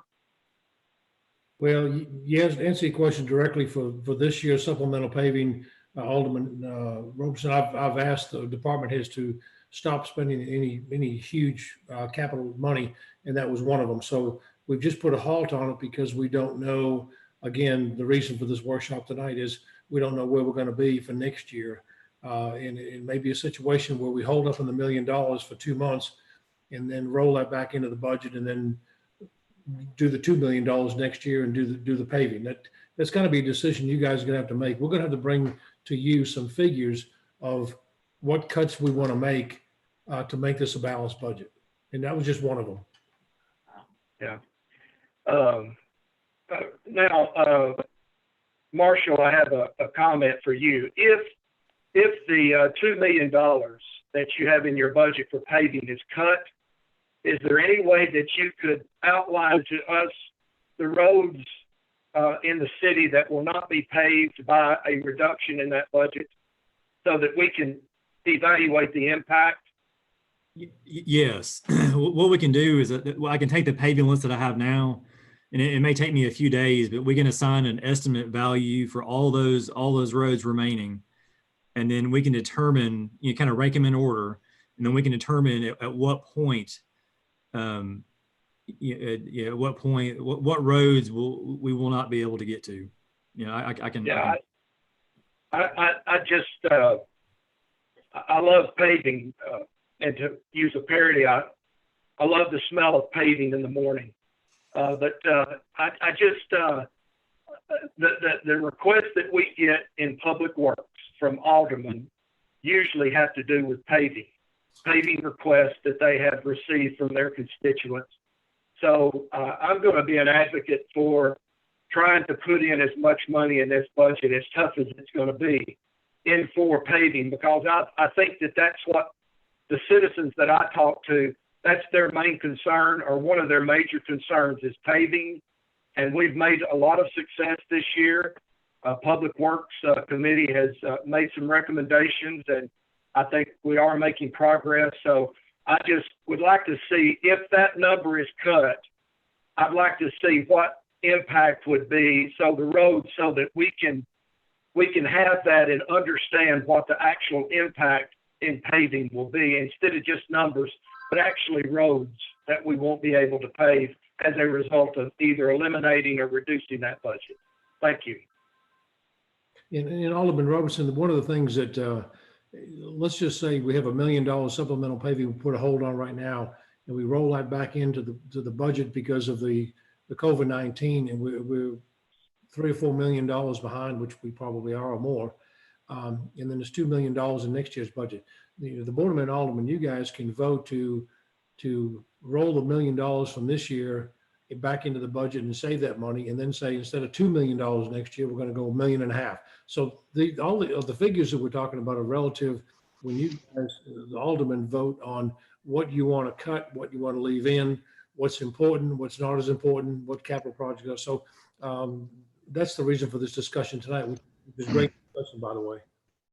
Yeah, but David, it's my understanding that it's your intention on the process we're going to follow is that you're going to meet back with the department heads, and you're going to submit at our next budget workshop, or maybe before then, what a balanced budget looks like without a tax increase. Is that correct? As close as we can get, yes, sir. What I'd like to do is go back to meet with department heads and then ask them to meet, like with Marshall and Andy, to meet with the Public Works Committee before May 20th, and let you guys make sure that you're okay with the cuts or the details or the deletions or whatever we have to do, so that when we meet in 2 weeks, the committee will have already met, and you will say, okay, I see how bad this is, or I see what we have to do, and that you guys can look at the list of paving projects, for example, and say, okay, we could only pave 1.2 million, and we have 3 million, we got to put the 1.8 back in the budget to help the whole city wide. So yes, that's exactly what my plan is. Yes, sir. Well, Dave, I think you're in a unique position because you understand the city better than probably anybody on this call. And you can look at the wish list of each department and you can, make those tough calls. So I'm hoping that you will provide us that straw man proposal for a balanced budget without a tax increase by looking at all the departments and making those hard judgment calls for us to look at and then have a voice at that time. Thank you. Yes, sir. Thank you.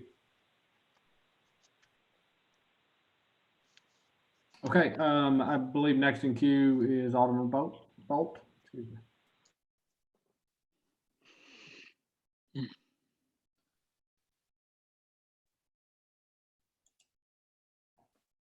Well, I'm there you go. Okay, can you hear me now? Yes, sir. Can you hear me, Robert? Yes, sir. Okay. Yeah, I agree with both Dave and Alderman Roberson on that. Paving is an issue, and for all of us, we all have certain projects, certain things that are important to us. Obviously, we're in a difficult situation here because of the COVID and the lack of revenue. So what I'd ask everybody to consider is if you have something that's important to you and you want to increase it, and I'm not saying this in Alderman Roberson's case, do what you can to try and find where you can take it from somewhere else.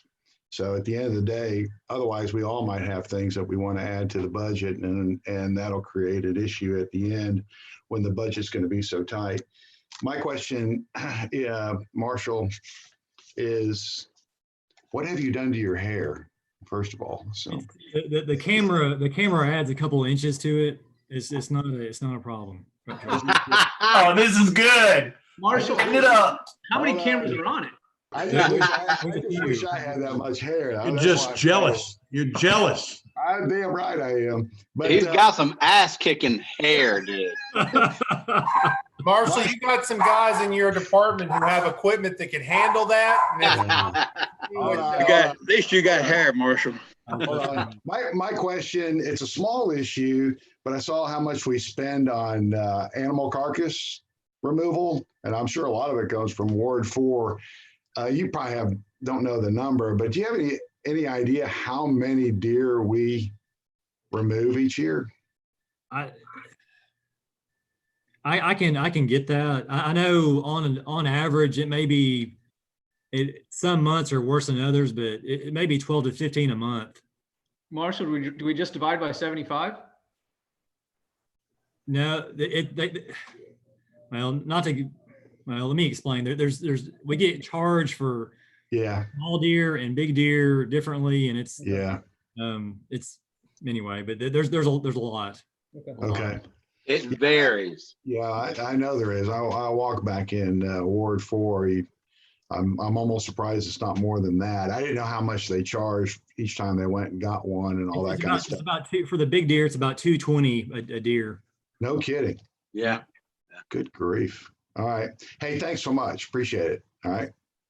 Almost out of pound, it seems. Let's see, Alderman. Well, goodness, I have lost the controls that show me where the hands are. Give me one moment now. Hey, Robert, it looks like Peg is next. Thank you very much. I've lost the chat. There we go. Okay. Here, I can unmute her. There we go. Thank you, Mayor. Thank you.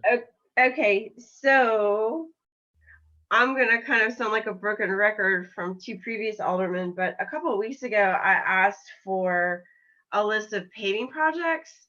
And like today, for instance, on next door Donna or whatever it's called, it said that a road was getting paved. And I was like, oh, well, that's interesting. I never heard that. So, I mean, what is the time frame in which we can get the list of the upcoming projects for the rest of this budget year? Can you get that in like a week? Yeah, I can give you the list of projects tomorrow. The estimates for those projects will take a few more days, but certainly the list of roads, I can do that very, very soon. Okay, and are all of these projects like moving forward despite the COVID economy? No, and I thought I probably didn't explain this very well, but the only really paving that we're doing currently is Glenbrook. It's ongoing right now. We've removed the pavers. We're going to pave the rest of Glenbrook this week. The other, and so, and then Laverne Circle is the other project that we're going to try to finish along with some drainage work. But those two are really the only ones remaining that we're going to use State Street Aid money to finish. Oh, okay. So do you have any pending contractual obligations to any other paving companies on projects? No, I mean, the way it works is we identify projects we want to do. We get Rogers Group, let them know, and then we go through the process and eventually get it scheduled and they pave it. And right now we've instructed them to, we're not currently moving forward on any other projects other than what I've already mentioned. Okay, so Laverne Circle and Glenbrook. Yep. Okay, my next question is Rockland Road. This time last year, we had a discussion with you and Director Free that a certain percentage of work needed to be accomplished on Rockland Road to keep it on the MPO so that we don't lose that project and go back into the queue. Right. So did we do anything, and what do we have planned for this year?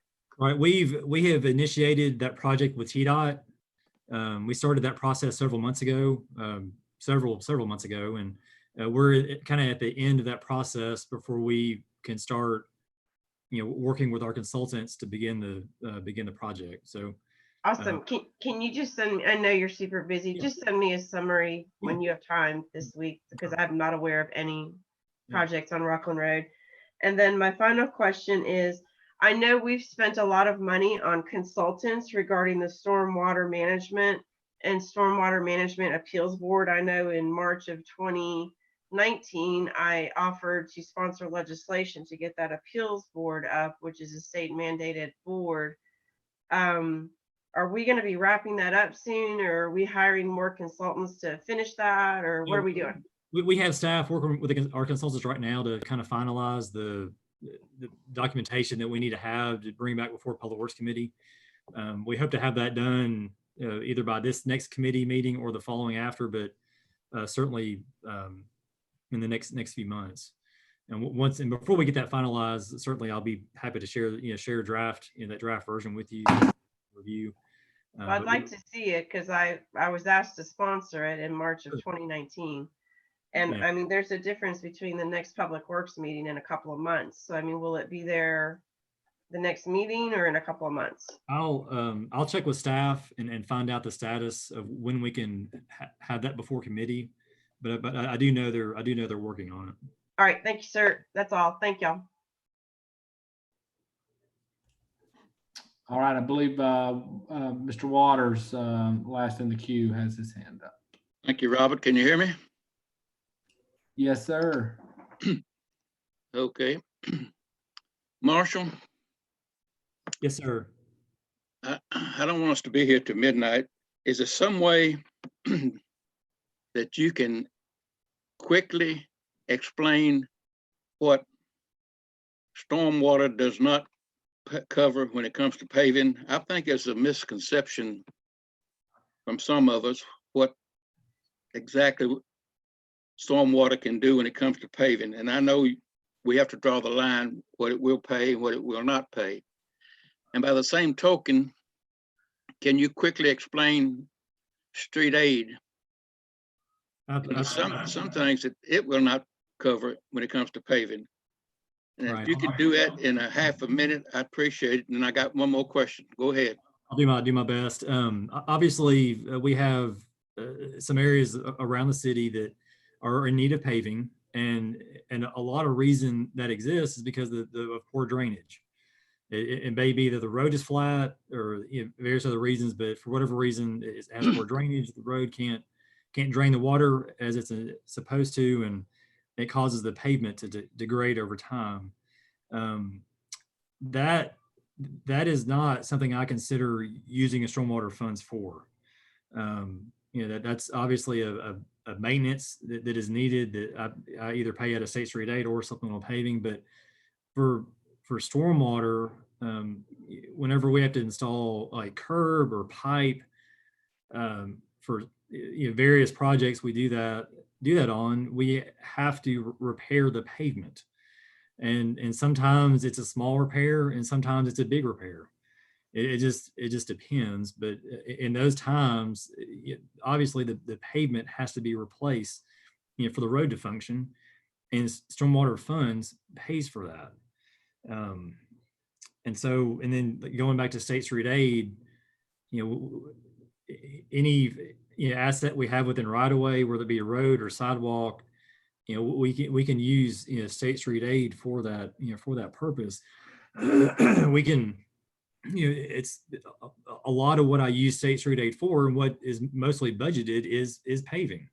There are other items within State Street Aid that are budgeted, but the lion's share of those dollars does go to paving. State Street Aid is strictly for paving, right? Not most of it is. We pay salaries for employees that work on the roads out of that. That's right. Absolutely. Okay. We pay for, I don't have it. We haven't gotten there yet, but go ahead, Robert. Well, I was going to say, Alderman Waters, I've got a quick little cheat sheet that I'd be happy to send you. It kind of details a very 30,000 foot level, but what typically is considered appropriate for State Street Aid usage. Well, I don't think you need to just send it to me. I think we all need a copy of it. So if you don't mind, make it a point for all of us to get it, and we'd all be on the same page. But getting back to the comments earlier about some of these roads that we're paving that was not on the list, I was thinking, with the water coming off these streets, these houses, this property, and going out and damaging the roads, would that cause us to go put that ahead of something that's on schedule? I mean, that's something unexpected. It could, and I think a lot of the roads you'll see on our list, once I send it, it has, it certainly has experienced damage from that, and that's why it's on the, obviously what's on the list. Okay. But, okay. If you're and Robert can get that information out to all of us, so we'll all be on the same page when it comes to those two projects. And I'll close by saying thanks for Glenbrook Way. It looks great, and I've had numerous calls in the last week about it, and I appreciate it. Thank you both. You're welcome. Thank you.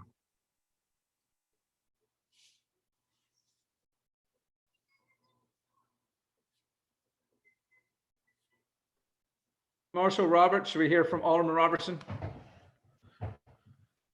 I've got just a quick question, Marshall, on stormwater. If you flip back in the back to the stormwater account, it shows that based on the revenues and expenditures that we're going to be over $100,000 in the red. Page 47. And does that mean that we will not be able to do Mary's Magical Place, the flooding mitigation for Mary's Magical Place? That's assuming that this 85% and 75%. I'm sorry, I'm answering for you, Marshall. I apologize, but no, go ahead, Robert. I mentioned that's assuming that this trend of spending here continues throughout the end of the fiscal year. I just want to make sure I mention that, and that we don't prioritize between now and then. So go ahead, Marshall. No, you're right. We evaluate the budget and make sure that we have money, obviously for future projects such as East Drive and Laverne and certainly the buyout of the houses for FEMA. We try to project that out into the future and make sure we have enough money. And if we need to hold off on on projects we're doing now so that we'll have money later, we try to balance that the best we can. And in past years, I don't know. Gosh, I don't know if this was ever even told, but in past years, and certainly going to continue this practice this year, that is updated. This percentage is updated as we go. And certainly intend on doing that and having more realistic estimates as we go along. The closer we get, the more realistic those numbers become. Yeah. Okay, thank you. Okay, no, seeing no other hands raised. Mr. Manning. Yes, sir. Mr. Skidmore, Alderman Skidmore. I have a question for you. Yes. First of all, when my hand has been raised for over an hour or at least, and I've tried to be protocol, I've done this, I've done this, I've done that. What is the procedure on the computer to let you know, since apparently you're running the show tonight, on when I need to speak as chairman of the Public Works Committee, which this is the very budget that I have ran for over 30 years.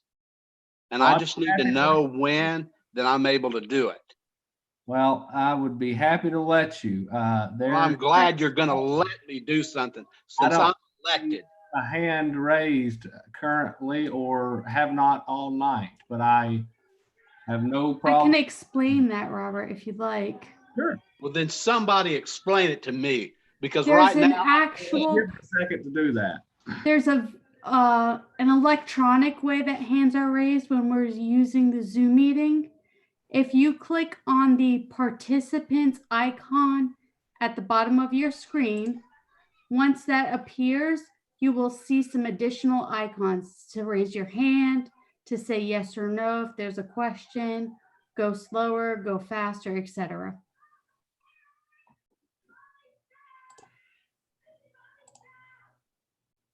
I'm doing it right now. Mark. Okay. And so, okay, raising, I see it. Okay, I'm not pissed anymore because a lot of it was my fault on that. So I apologize for raising my voice. Too. I did see you. I really am sorry about that. Oh, I'm sure you are, Mr. Manning. I'm sure you are.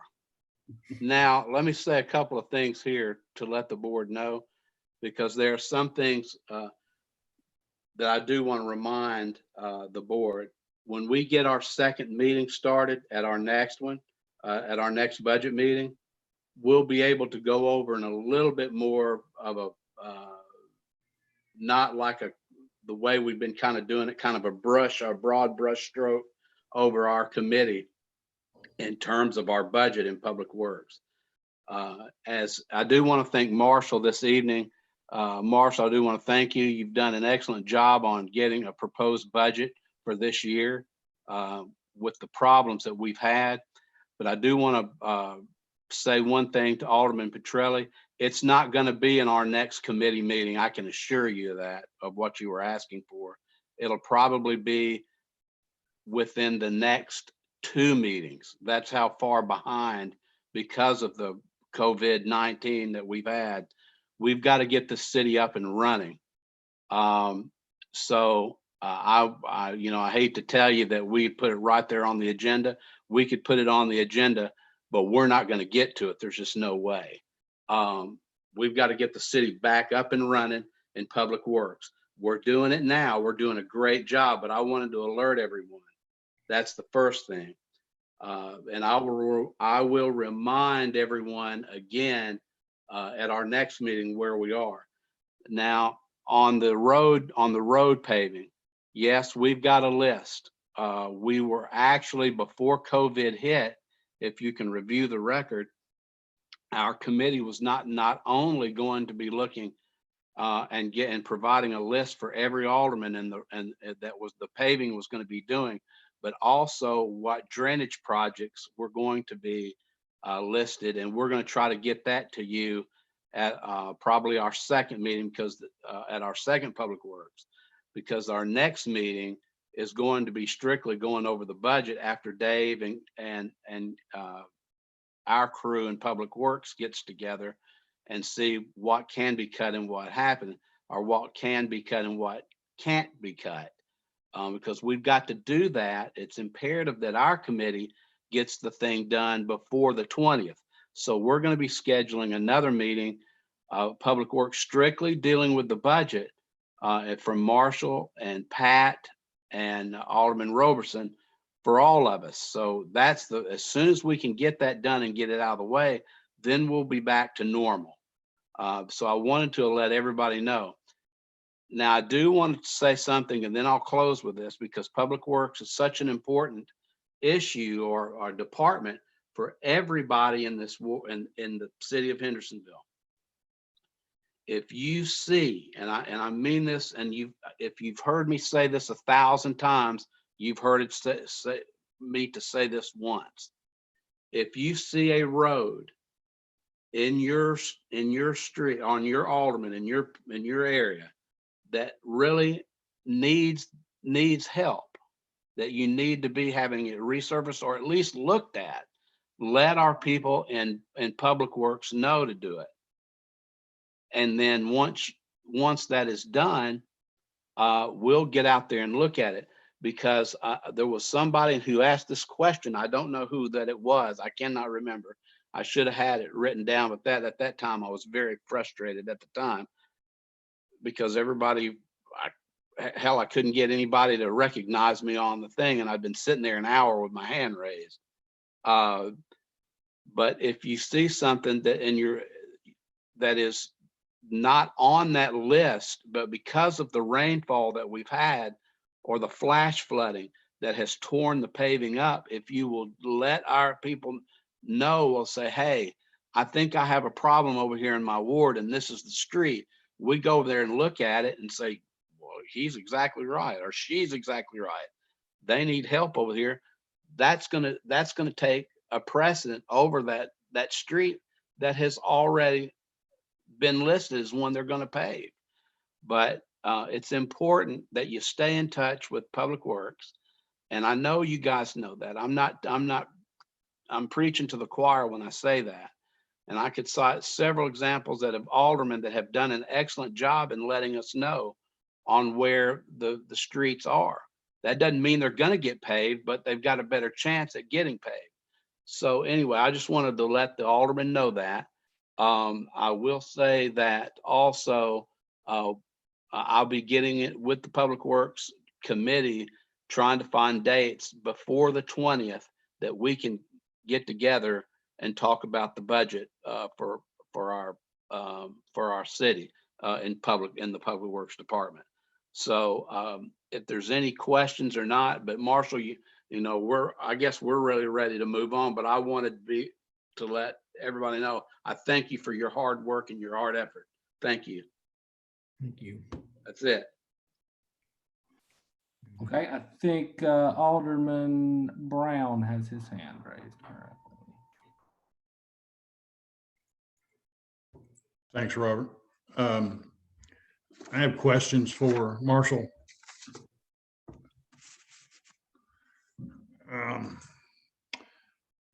One question would be under your new employee request, and Dave will probably want to get in here too. Assistant Director of Public Works to increase Assistant Director of Engineering, Signal Technician, Electrician. Are we considering those, Dave, or are we not considering those?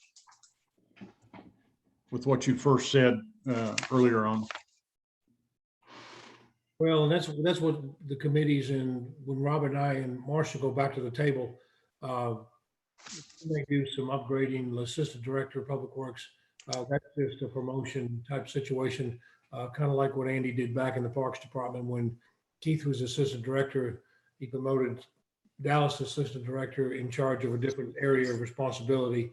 And that's what we're thinking about doing with one of the other personnel in the Public Works Department, is promoting them because of the level of responsibility to an assistant director in charge of public works, the roads, and so on. Without mentioning the person's name, I don't want to throw them under the bus. But and the other ones now, signal technician and assistant director of engineering. I think that's a promotion too. There's two promotions. The building maintenance is a separate person, but the other two smaller items, Marshall, if I'm not mistaken, the 6,800 and the 7,600 are both just promotions within your department and realignments, correct? That's yeah, we could approach it a couple different ways. Both assistant director positions are reclassifications, upgrades to existing employees or positions. Building maintenance, obviously, I just mentioned about the increased responsibility of library, and that's the reason why I've asked for that. The signal technician, we could either make that a new employee, or we could look at an existing vacant position within the road department and change. Like you said, we could just keep that position, kind of reclassify it, and hire someone new for it. But yeah, we could certainly entertain the idea of having 3 of the 4 existing positions and one brand new. Yeah. Okay, this would lead me to my second question. This one may be a little bit more difficult to answer, and I don't expect you to do it right now.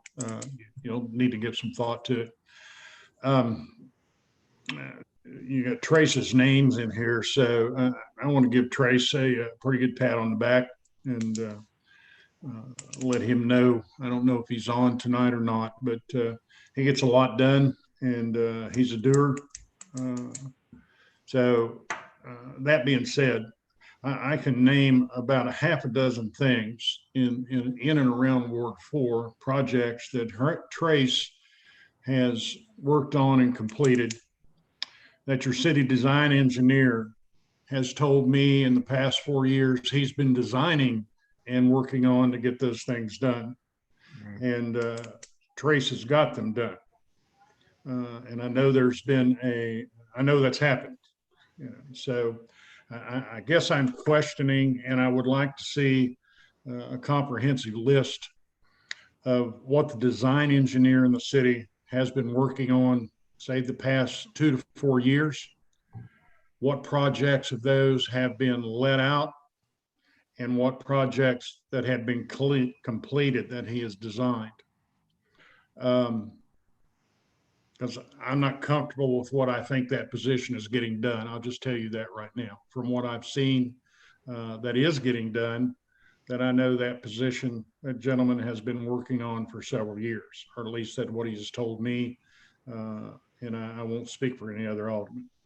So I'd like to see that list before I consider doing anything or voting on these positions that you have before us. Sure. Is that doable? Can you do that for me? Yes. Okay, thank you.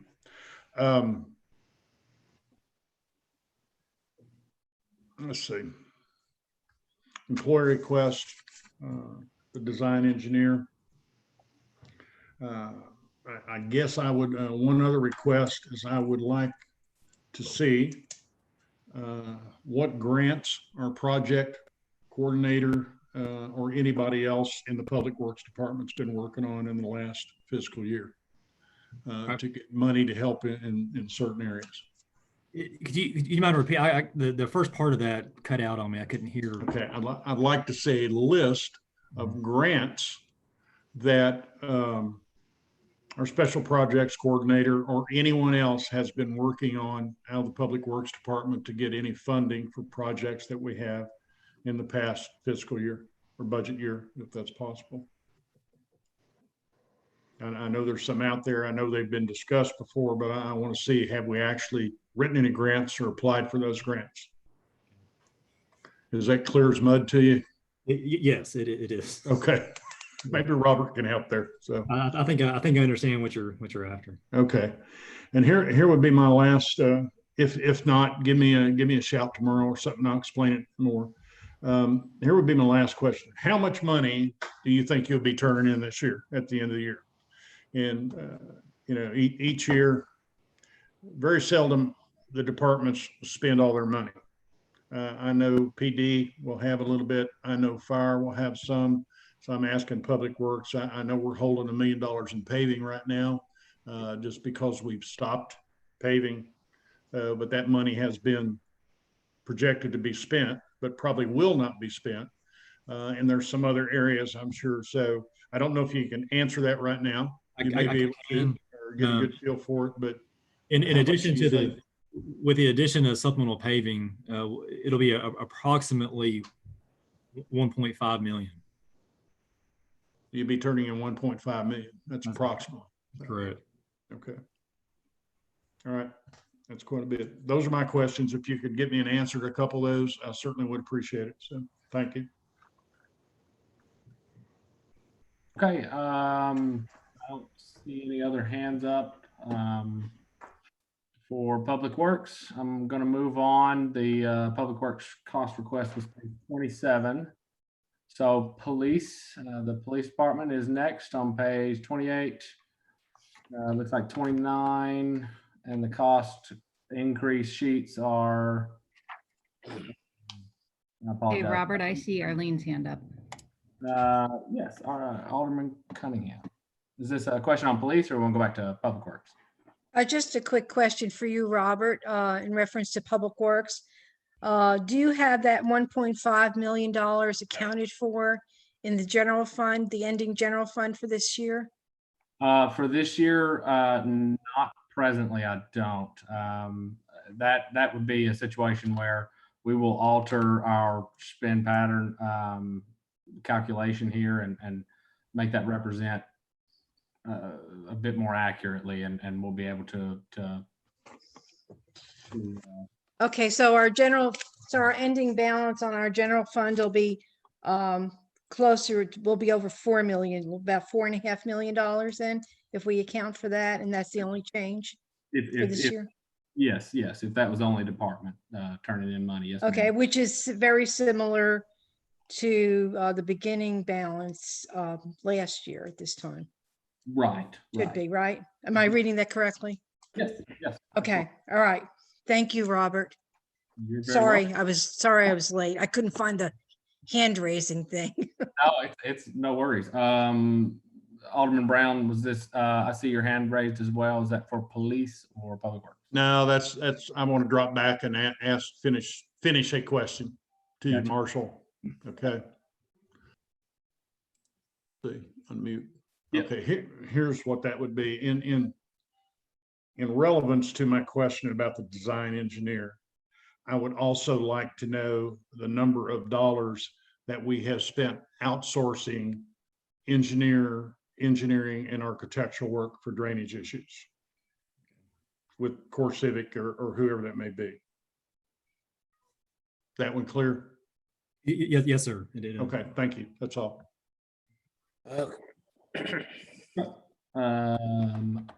Chief Miller, are you ready? I'm ready. All right. Okay, so our major budget expenditures increases, of course, personnel came in one of those. We had originally asked before this pandemic started for 3 officers, 1 traffic officer and 1 criminal investigator. That's $327,000. Our assets over 7,000 was 20 vehicles.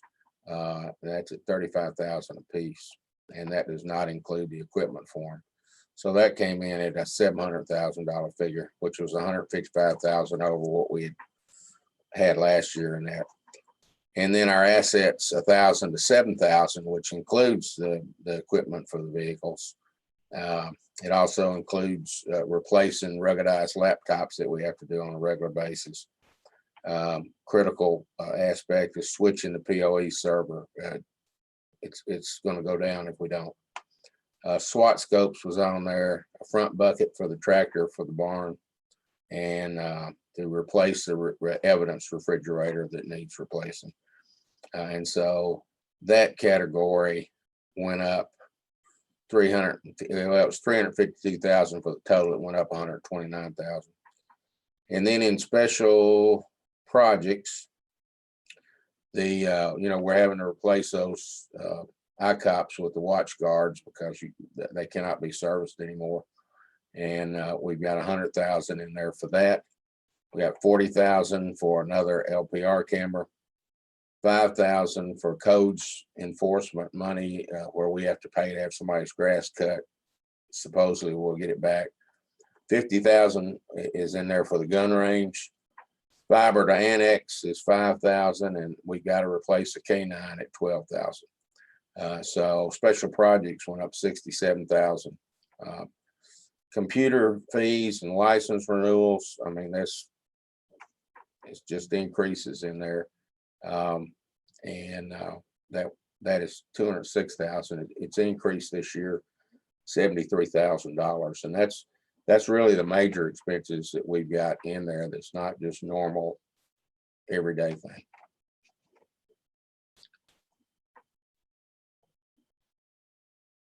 Any questions?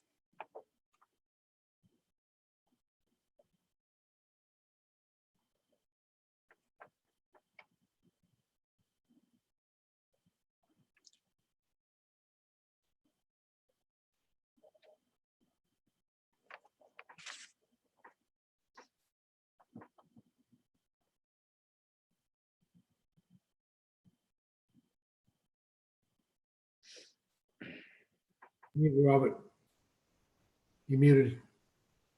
Thank you. I appreciate it. I muted it so y'all wouldn't hear me fidgeting over here.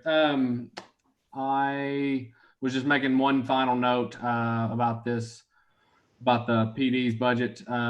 You'll see a bit of a reduction for, not a major one, but there's been in past years, there's been a calculation that's not really relevant any longer with regards to holiday pay. I'm not sure how it began, but that portion, though they do get holidays, it's I don't know why it's separated out, but the majority of this increase in the 600 will be for merit, but there will be a slight change to put that down. I didn't want anybody to think that this 308 is for the new positions, but the 317 is partially merit and then another part of that holiday pay. So if you see that change coming, then just I'm happy to say it again next round. One other thing, we've got 3 or 4 vacancies. I believe it's 4 right now, and so we have not filled those, waiting to see the outcome of the economic situation, and we've been without those since 3 of them since January. So hopefully things will be better than we anticipate, and we'll be able to fill those sometime this summer, but I'm not going to keep my fingers crossed. Let's see. I don't know if Alderman Roberson needs my help, but I see his hand up. Alderman Roberson, I have unmuted you. Do you have a question? Thank you. Yes, Chief. The same question that Alderman Brown asked Public Works, I'd like to ask you. How much do you expect to turn back into the city and not use this year? I really don't know at this point.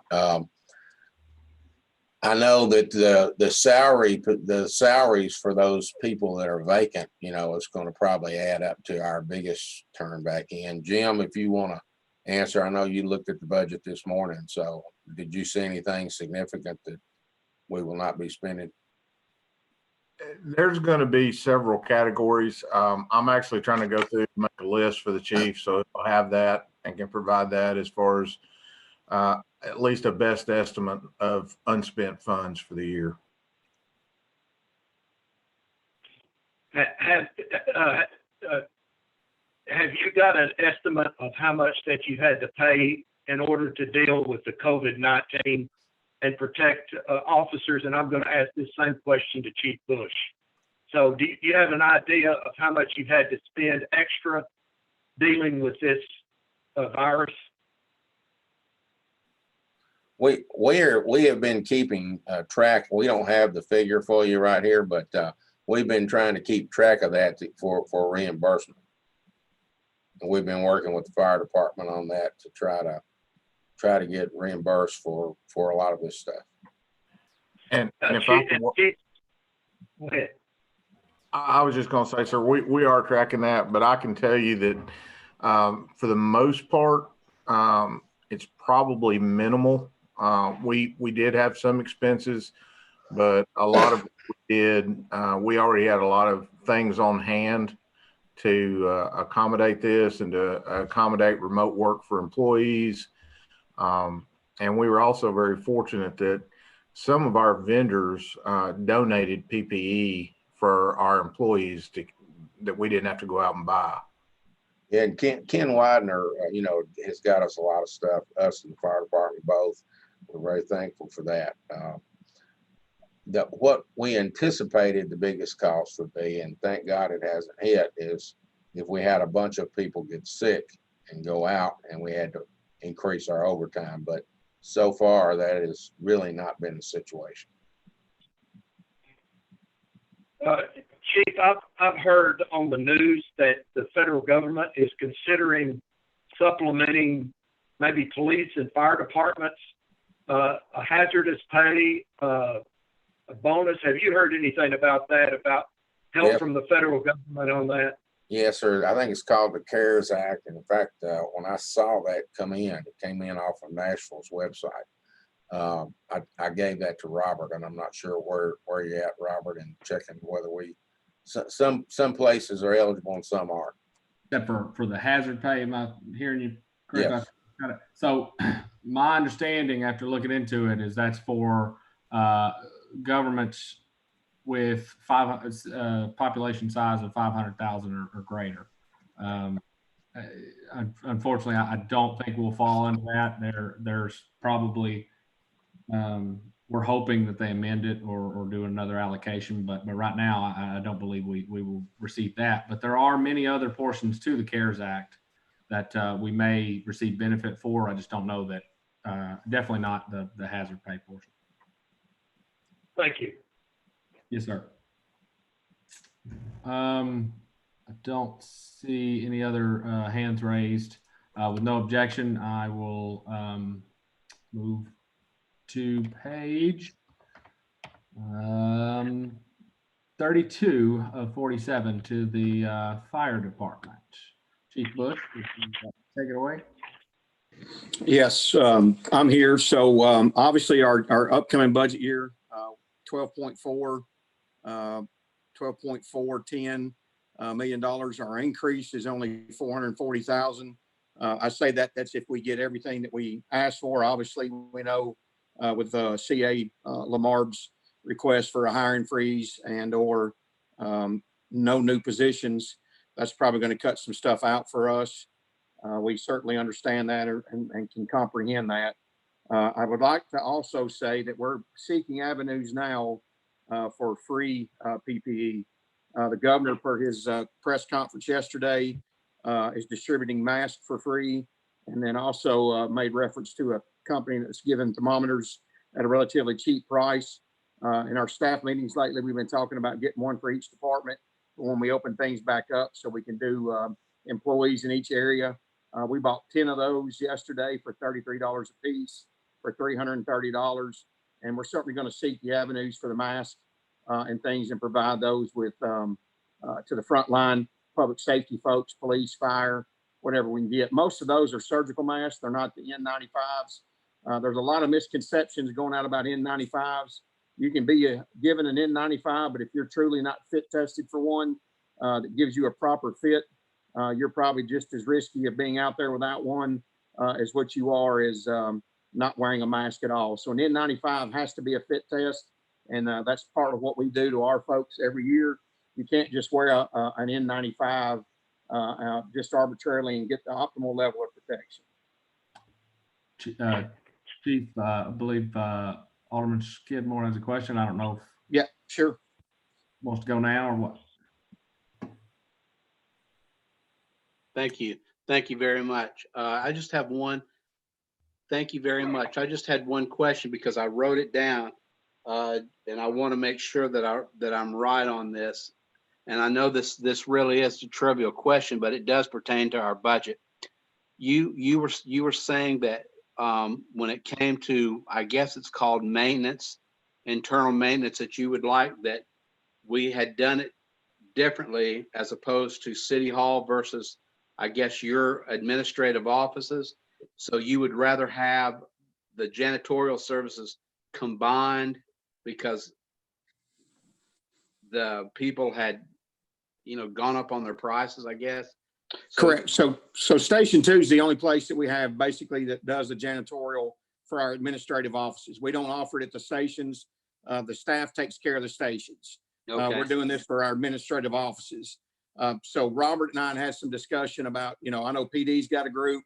We had a separate group. I know y'all use a group at City Hall, and the discussion was made to to try to get one person to do all that and bid it as a whole, because it may be a cheaper process than us paying $4,700 over here, another 47 somewhere else, another 10 somewhere else. So that's why that's blank on my budget, 760. And I don't know where that ended up. Obviously, that's something that we can discuss between now and next, I guess, time before we come to the budget workshop. But that was kind of mine and Robert's discussion, was trying to get one vendor that's doing all the cleaning and just let them schedule it for their week, however they want to do that.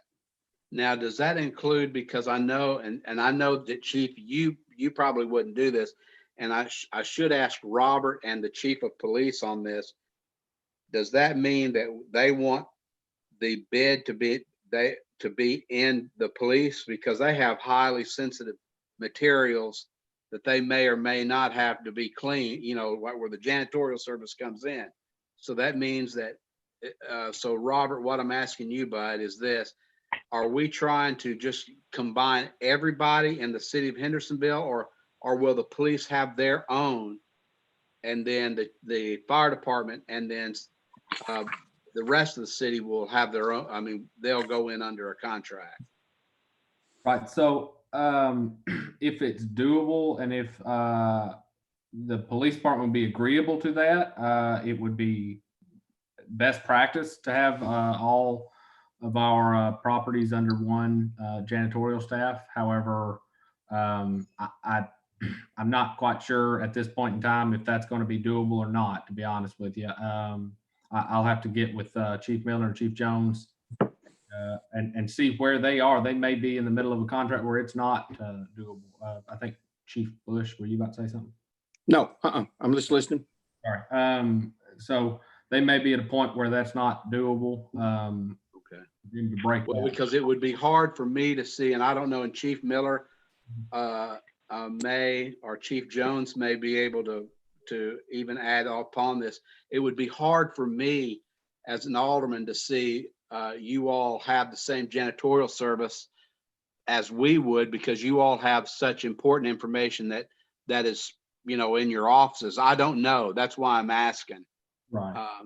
We have a great janitorial service right now. We've had to vet people, and we've had to actually have people removed in the past that had criminal records and had no business being next to files and things like that. But right now, we've had no problems whatsoever.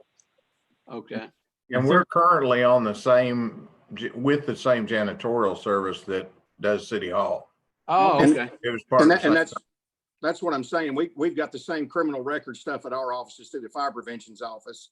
So obviously, if they've already got a vendor, it would just be easier for us to ask them to come quote us, and maybe it'll be a cheaper price. That's all I'm asking for. I'm not asking to change anything. Right. I'm just saying it would probably be cheaper for us to get them to come quote for us, because again, they've already vetted them. They're doing City Hall. It just makes sense for them to come do our administrative offices. Yes, and Chief, I agree with you. And I think that's something that we really need to, as far as a city, need to take action upon, or to at least take a look at it anyway.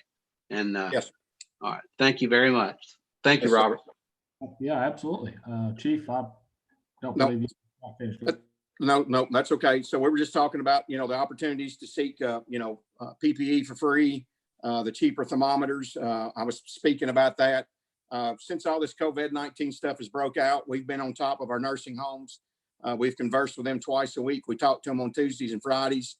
We confer with them to see if they have any PPE needs, any hand sanitizer, anything. Matter of fact, we've got one of our thermometers at their locations now, one of them, where they don't have a thermometer. So we've really kept a good grip on them. The last conversations we had, which were just last Friday, everybody's in good shape with PPE, hand sanitizer. They have asked for some more. Jack Daniel's Distillery is making some. They've already gave tons to us and police, and we've certainly reached back out to them. We expect delivery of that either tomorrow or Friday, and we'll distribute that to those nursing facilities that have it. So we've really kept a close touch with those facilities during this pandemic. Also, just to touch on a couple of questions that Alderman Roberson had for Chief Miller. We've purchased some stuff for the police department through one of our vendors. for PPE as well, hand sanitizer, mask, things like that, that we certainly have paid for out of our department. We don't begrudge that at all.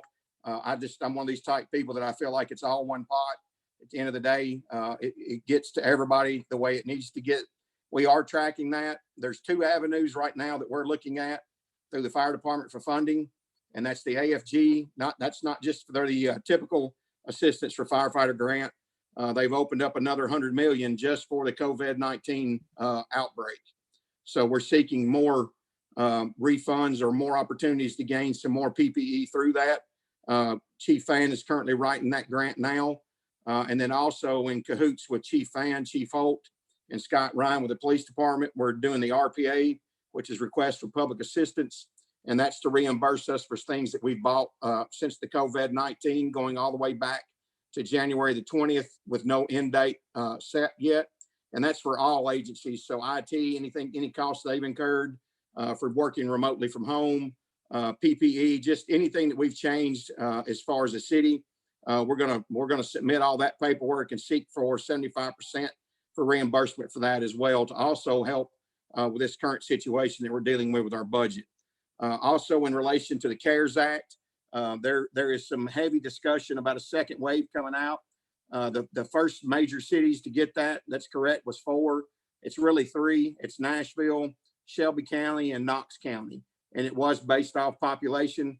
But as of yesterday, I've been in close contact with a guy that's really close to this. And he says there's a good possibility they're going to do a second release for us. And that could include the hazard pay. We'll see how that plays out. As far as our budgetary stuff, you see kind of everything. There's been some fluctuations with stuff. I did ask for 3 new positions because of our battalion chief promotions. As I spoke before, when we get Station 7 built, we're going to have to split the city anyway and have a division chief or a battalion chief on one side and a division chief on the other. And this is a step for them to go ahead and get some training to deal with people. And that's part of what we do. Majority of what it is building those relationships and seeing if they have the managerial skills before we get into that situation. So it's kind of training on the job. We were graced enough to get those promotions. So we're asking for those 3 folks. Now, what you'll also see on the back of that is overtime. You'll see a great reduction in our overtime funding for this year. We were granted, I think last year, I'm trying to find it here, $85,000.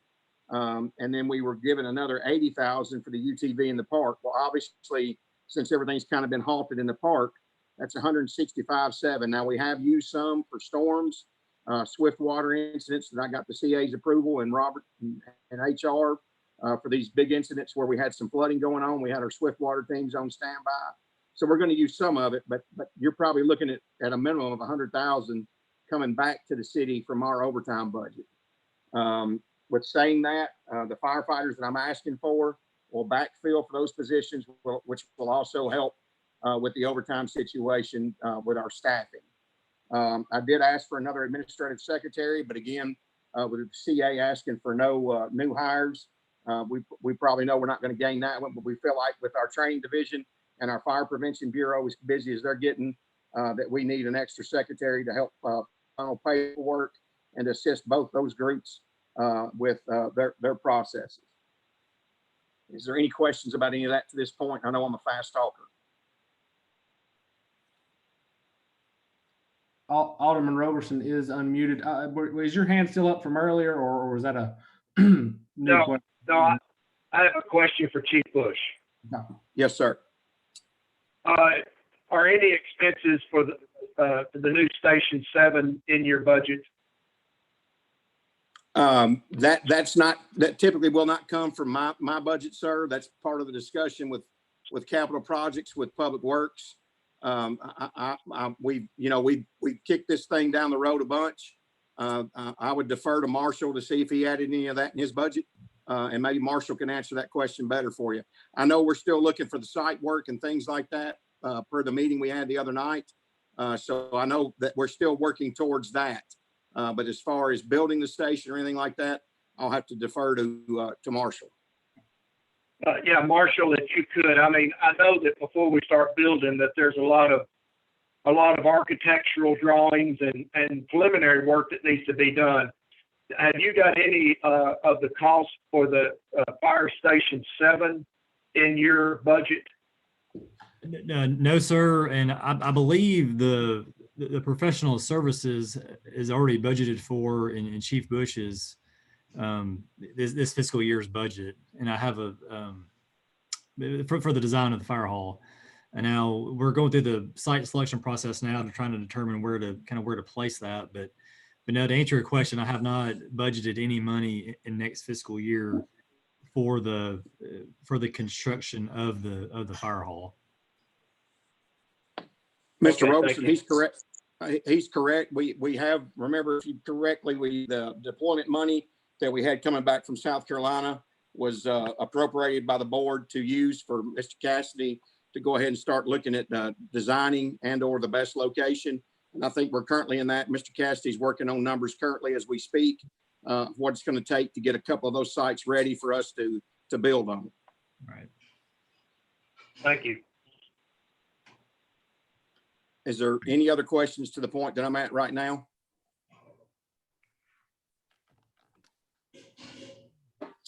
Okay. And like I said, there's going to be quite a bit looking at my budget, not just overtime alone. We stopped spending when Mr. Lamar asked us to, but we'd really started pumping the brakes on it prior to him asking. So we're probably looking at anywhere from $300,000 to maybe $400,000 that we're going to be able to give back to the city this upcoming year as well. Other than that, looking at our assets, some of the biggest things we're looking for is computer fees. You know, we got the laptops finally in our apparatus. We're looking at programs to put on those computers to help pre-plans, to help with things for folks. Robert, I think it's on the page up from that one, if I'm not mistaken. Yep, right there. 660 computer fees. We're looking at $28,400. And that's for all the apparatus, for all the computers, from fire prevention, command staff, all the way down to our suppression companies. The state fire chief and IFC fees. I'd like for some more of my command staff to get involved in those associations. I think the mix and mingle with those folks makes a better agency, makes those better leaders as well. We asked for an increase in emergency management 710. We know we had to replace a lower motor this past year on one of them, and we're certainly due for another one right now, and that runs about $6,000 to $7,000. And of course, I expect probably a little more of an increase with that. And of course, you know, emergency management covers anything with boat, water related, and code red. Vehicle maintenance, or vehicle management 772. We're asking for some more money there. Professional services, we're asking for more because of the cancer testing, the physicals. If we do get the 3 new firefighters, they'll have to go through the cancer testing. Special projects, we're asking for some more money. Public Works was helping us along the way with doing some of the concrete work for us up at Station 3 to do away with the asphalt, because those truck companies dig that asphalt up. But obviously they've had a hectic year so far this year with, you know, they can't seem to catch a breath. So we really haven't bombarded them with a bunch of requests this year. So we're just asking to keep maintain that for next year. Uniforms and clothes, I am asking for a little bit of money extra in those for next year, not just for staff, but because of this COVID-19, things like that. If folks had to get rid of a uniform, or if they become contaminated and they can't get them clean, then we need to really replace their uniforms. Any questions about any of those?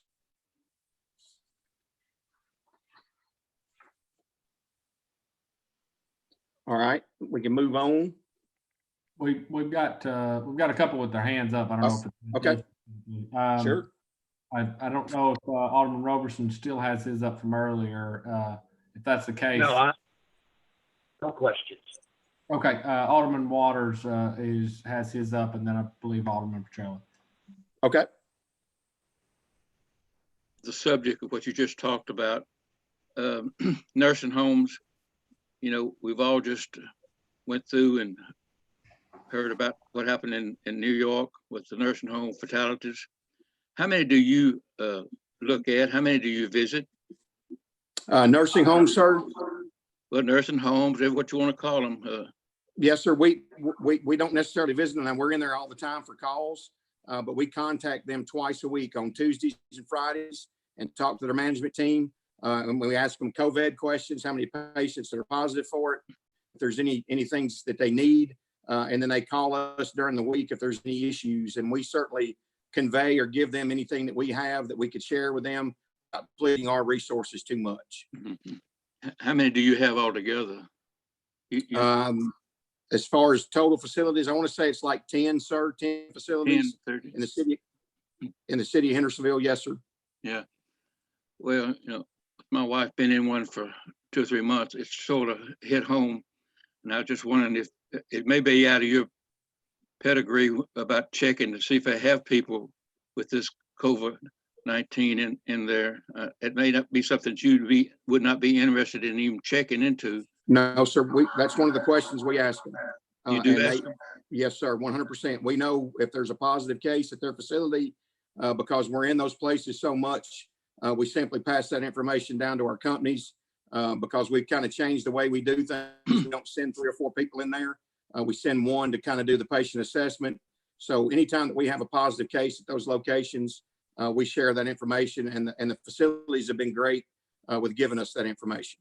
Who do you share it with if you found, let's say you found one? With our engine company, sir. We don't get into names or anything like that. We can't do that. Do you turn into a health facility or what? Well, the health facility, they have to do their regulations on their end. We simply keep it to our companies and our staff within the fire department. If we needed to, we would obviously let the police department. What we've advised them on a basic medical call is not to go in to reduce the opportunity for them to come in contact with that disease. That's good. In other words, you're on top of it. If something is wrong or something is not right, you'd be there to find out, wouldn't you? Yes, sir. I don't want a outbreak like we had in Gallatin. If we could not nip that in the bud before it happened, I'm not pointing the finger at anybody. No. I'm not saying it was anybody's fault in Gallatin. I'm just saying to here, we're trying to stay on top of our game with our nursing facilities. Some of our senior citizens are some of our most valuable people in our community, and we certainly do our job to take care of them. Yeah, absolutely. Well, I'm not pointing fingers either, Scotty, but I know that it's just something that's on my heart, and I just appreciate your answering. Thank you. Thank you, Robert. Yes, sir.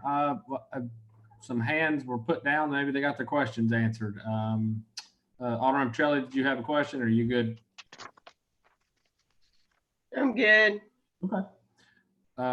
Chief Bush, anything else?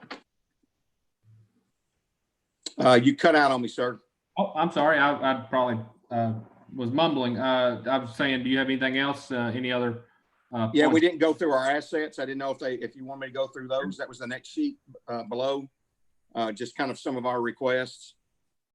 We're looking at some outdated equipment when we're talking about our gas calibration kits. We only have one in the city now that does all of our carbon monoxide gas detectors. And we need one on each side of the creek. The one we currently have is kind of outdated. So we're looking at either doing 2 of the lower ends or 2 of the higher ends. You can see that's a minimal cost. Below that is our 4 gas monitors and our 5 gas monitors. The 4 gas monitors do not have the chlorine sensor in it. We feel like we can keep that 5 gas monitor on both our truck companies and have the 4 gas monitors on our engine companies. And we send 2 companies on a gas call anyway to have 2 different readings, but our units are older. These units that we buy, if we buy the 4 gas and the 5 gas, come with their calibration kits already as well. So it'd be much easier for us to keep those synchronized. They have to be tested on a daily basis. If you don't test those things, they run through the filters and the gases itself. So we have to test them and do a daily bump test and then put them on a calibration test every month. And ours are kind of way out of age. I'm talking they're probably 15 years or older. Next, you would see the assets, light packages for new trucks. You'll see 645. I'm asking for 2 new staff vehicles for my division chief and my battalion chief. You got to remember the division chief's truck is responsible for pulling our boat that we got on a District 5 grant. And if we're requested to mutual aid or automatic aid somewhere, we have to pull that boat. So both of those vehicles roughly are $80,000. I submitted that to Robert with this request. The light packages for those would be around 11 grand. Next would be our ballistic vests and helmets. We've been kind of putting those off the last couple of years. That was going to be one of our purchases this year until we hit the COVID-19. So I'm certainly would still like to pursue those. And as you know, the previous year we gave up money for those for the horse barn. The last two things are the mobile CAD system. We want mobile CAD on our computers. Well, that goes through the ECC, and basically that just is like an automatic vehicle locator.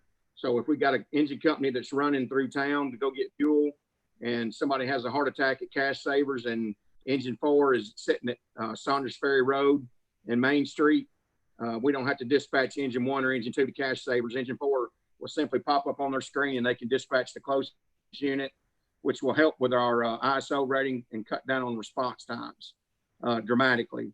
And then the last thing is I'm trying to phase in security packages at our station. We've had some issues at 5 and 3 with folks walking up, rummaging through trucks, stealing stuff out of ambulances, things like that. We've had a truck stolen from Station 5 that we located in Portland. And 2 of those systems, security packages like we just put on Station 2, are roughly $22,000. Any questions about any of that? See no hands up. Make sure everybody's awake. We will. Thank you, Scotty. Yes, sir. Thank you. Seeing no objection, I'm going to move on.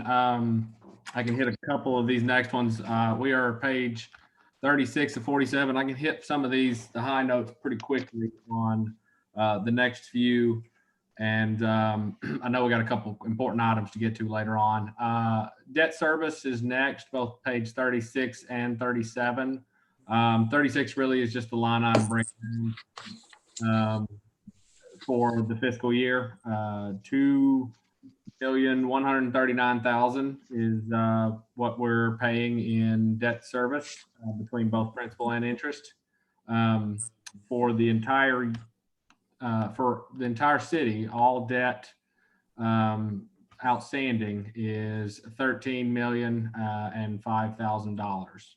So, you know, our historical information over here to the right can show you the levels that we've typically had in the city for debt has been somewhere around right where we are right now. The highest point over the last 10 years was 2018 when we had 17 million. So typically we fluctuate between 13 and 11. So we're right in line where we were. Alderman Robertson, let's see, hand up there. Do you have a question, Alderman? Yes, Robert, with the interest rate so low, and I don't know much about bonds, is there ever an opportunity for us to refinance any bonds at a lower interest rate? There, in some cases, there are. I think the issue is some of our, most of our debt is a little older, and we've got I'd say majority of them, if you'll notice, our debt outstanding and payment around the 25 over the next 4 years, we really have a majority of our debt paid off between now and 2026. I understand that, you know, between now and then we may write new debt, but I would say I'm not sure that it would be quite worth it for any of these. We can check on some of the newer debt, but I would say for any of those that will be expiring between now and 2025, I'm not quite sure that'd be worth the I don't want to call it administrative burden, but we typically have someone represent us in that case as well. So paying that individual and Hey, I'm Robert. not sure what the savings would be worth. Yeah, sorry. Robert, could you check with PEP because they might be able to help us out with some lower interest rates? Absolutely, yes, sir. Yeah, it makes sense right now because they might have a lower. Right now, interest rates are low, and they might have even lower. Absolutely. Thank you. Any other questions? I hope I answered your question, Alderman. I don't want to cut you off. Yeah, I just want to take advantage of any lower interest rates to reduce our debt payment per year. So I was just, that's the reason I raised that question. Absolutely. Well, I will look into that and I'll have something for you as soon as I find out. Alderman Cunningham, or if Alderman Robertson, if you're finished. I'm finished. Oh, thank you. Alderman Cunningham, I think you're mute.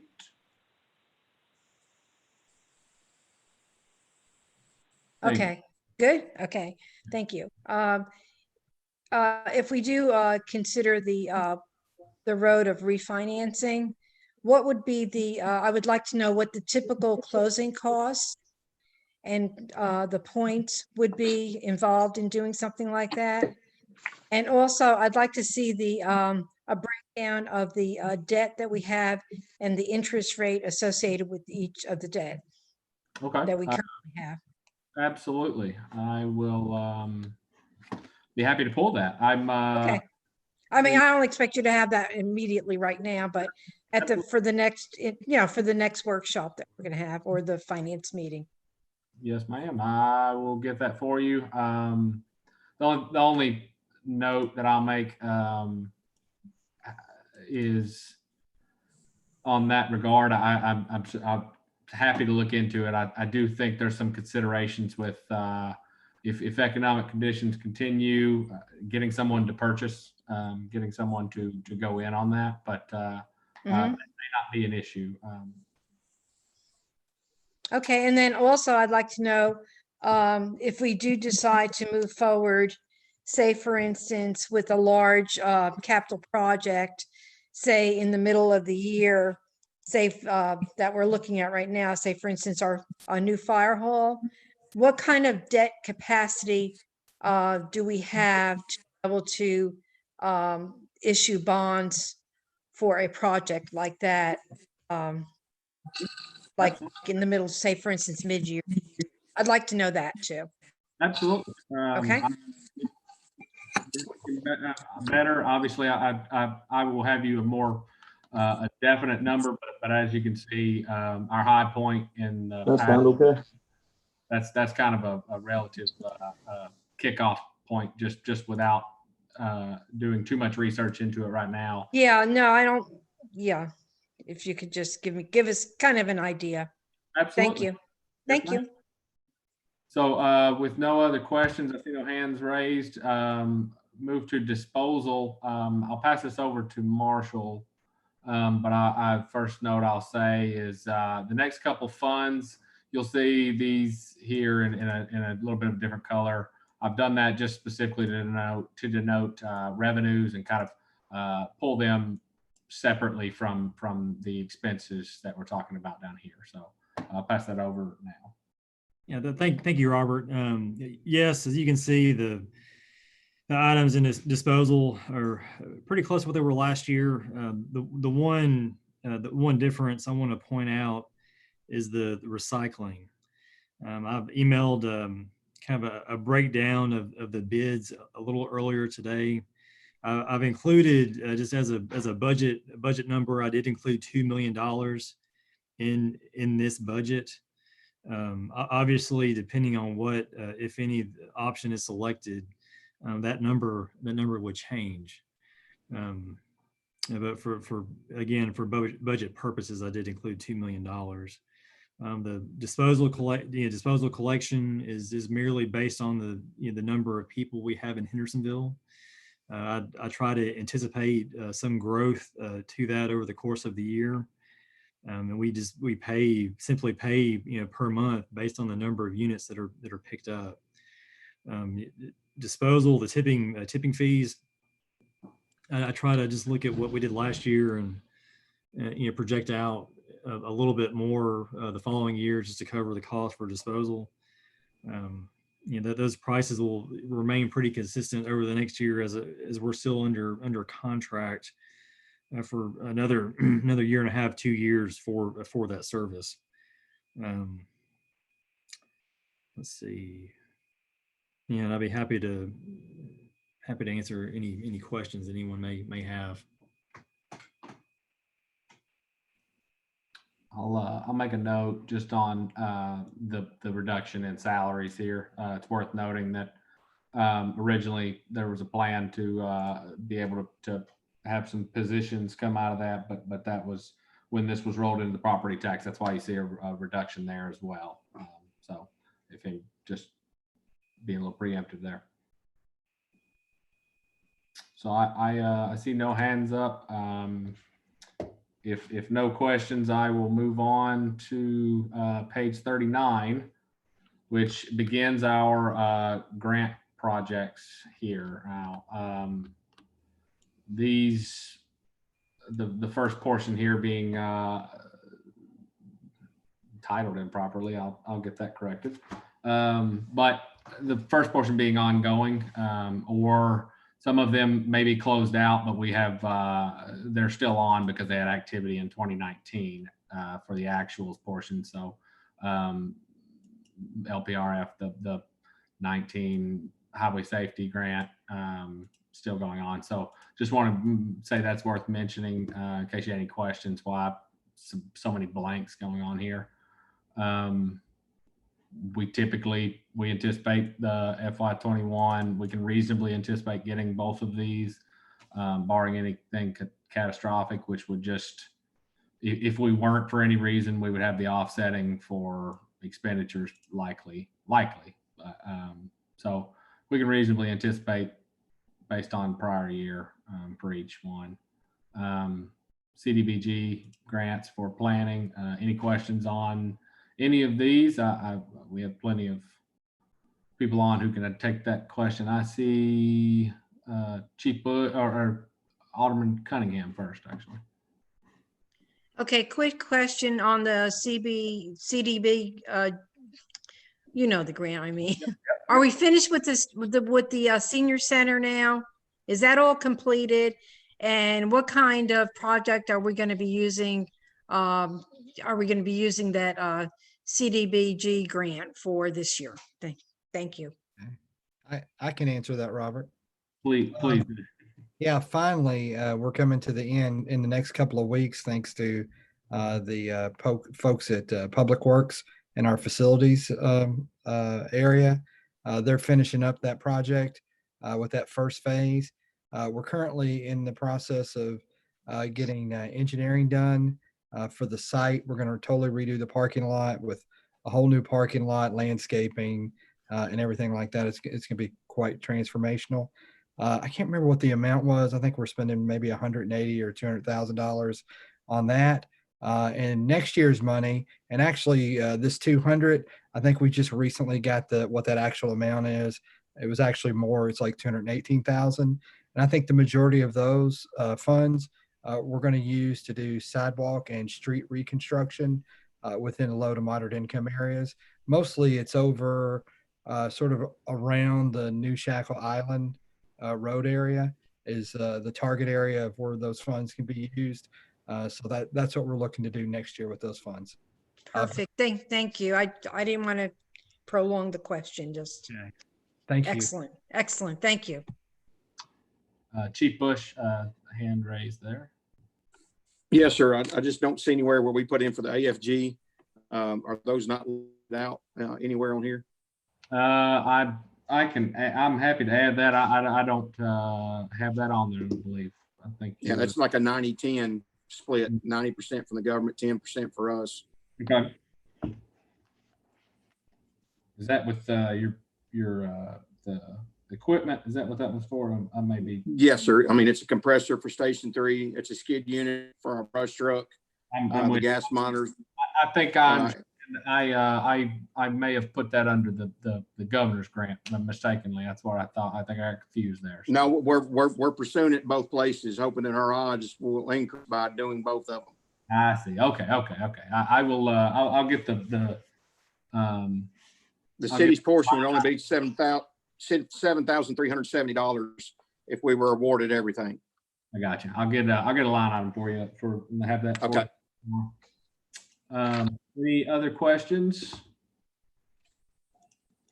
I will move on to the next. We have this is looks like quite a large sheet, but and it does have quite a bit on it, but I'll make one note before we sort of dissect it, which is, you know, some of these new project requests are, a couple of these are duplicated down in the governor's local grant request.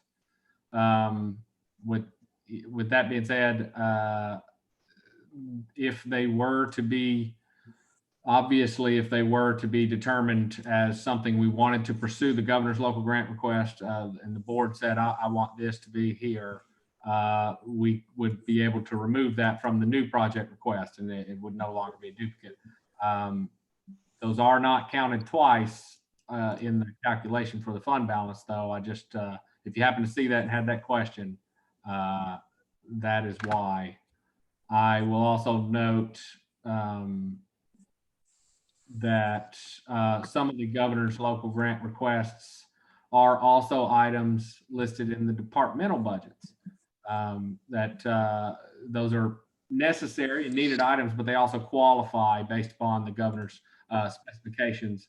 So certainly, I don't want to speak for any department head, but I would imagine the intent there was to say, if we can use that, or then it obviously is allowable. So why not? We'll turn that I think he's in there. for any questions, or any department heads that want to that would like to speak on any of these projects and give just an overview of what they're requesting. Not everybody at once, though. I will, if you don't mind. You know, I'm never short on words. So if you'll scroll up to ours, please. Yes. Or scroll down, whichever way. I'm sorry. It's we're towards the bottom. There you go. You'll see the biggest one that we have on there is for air pack replacements. I think I talked about that at the joint public safety meeting where we're talking about the governor's grant money. We're 2 generations out on our air packs, which means that parts are starting to become a little more troublesome to get. They still have to produce them, but there's no guarantees when they'll ship them or when we'll receive those. We're starting to get some wear and tear on those. So obviously, I know that kind of seems like we're being selfish and asking for that.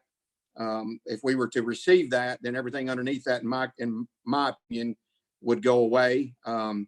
I just feel like that's the thing that if we don't do, I just saw this as a great opportunity to put it out there that in a couple of years, if not another year, we may have to look at purchasing them as a city.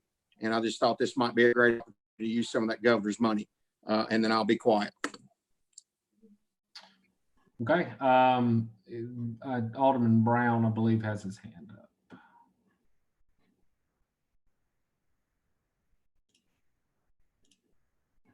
Thanks, Robert. I agree with Scotty. He's never lost on words, and he's went through that stuff pretty hard to get it on there. So I would support that. But a couple other things I also want to support on there too, and tell you why I think it's important. Number one is police vehicles. I think we desperately need to replace some police vehicles. We've still got Crown Vics on the road. They haven't even made a Crown Victoria, I don't think, in probably 6 years or longer, maybe 8 years. It's been a long, long time. So we need some police vehicles, and this is a good avenue to get that. Also, they've requested a gun range. Our officers do not have the ability to train in this city. They have to go to Davidson County or go to Lebanon or go to Sumner County's gun range. We're the largest community in the city. We have the largest police force or in the county and largest police force that are doing a very good job. But we've needed a gun range for a long time. Marshall and the chiefs have been working on the approximate cost of this and where to put it. So I know y'all are going to get with CA Lamar and hammer this out, but I guess I'm asking you all in some way, shape, or form to support that gun range being done. The other thing I want to say is for Keith's department, planning, the redevelopment master plan for Old Town, Old West Main Street. I personally think that's very important. for a couple of reasons. Number one, I was on the board when we originally did that plan, which was a good plan, and it was a good vision for what we had over there. That plan and that vision has not been able to come to fruition, not necessarily because of anything the city's done. It's just nobody's took initiative to build buildings and put small businesses there with apartments above them, and that we hoped might happen. So, but the Samaritan Center, I think everybody knows, is right smack in the middle of that area. We have a lot of traffic there, keep a lot of people moving through there, but we have some needs in that area to upgrade and maybe build some different type of housing.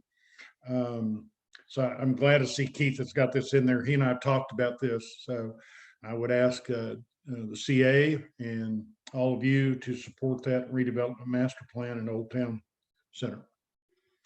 That's all I have. Thank you. Alderman Petrelli is next in the queue. Thank you. And thank you, Alderman Brown, for your support of looking at that zoning. I would like to reiterate what the public safety chairman said about the gun range.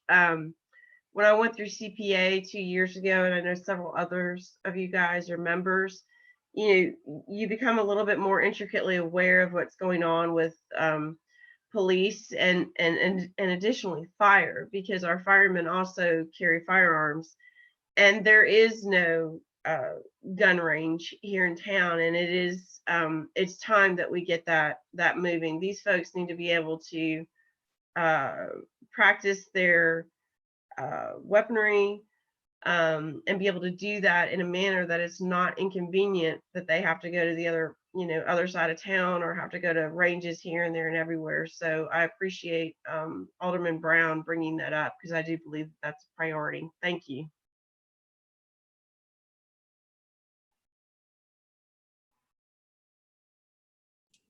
Sorry, I was muted. Alderman Skidmore is next in the queue.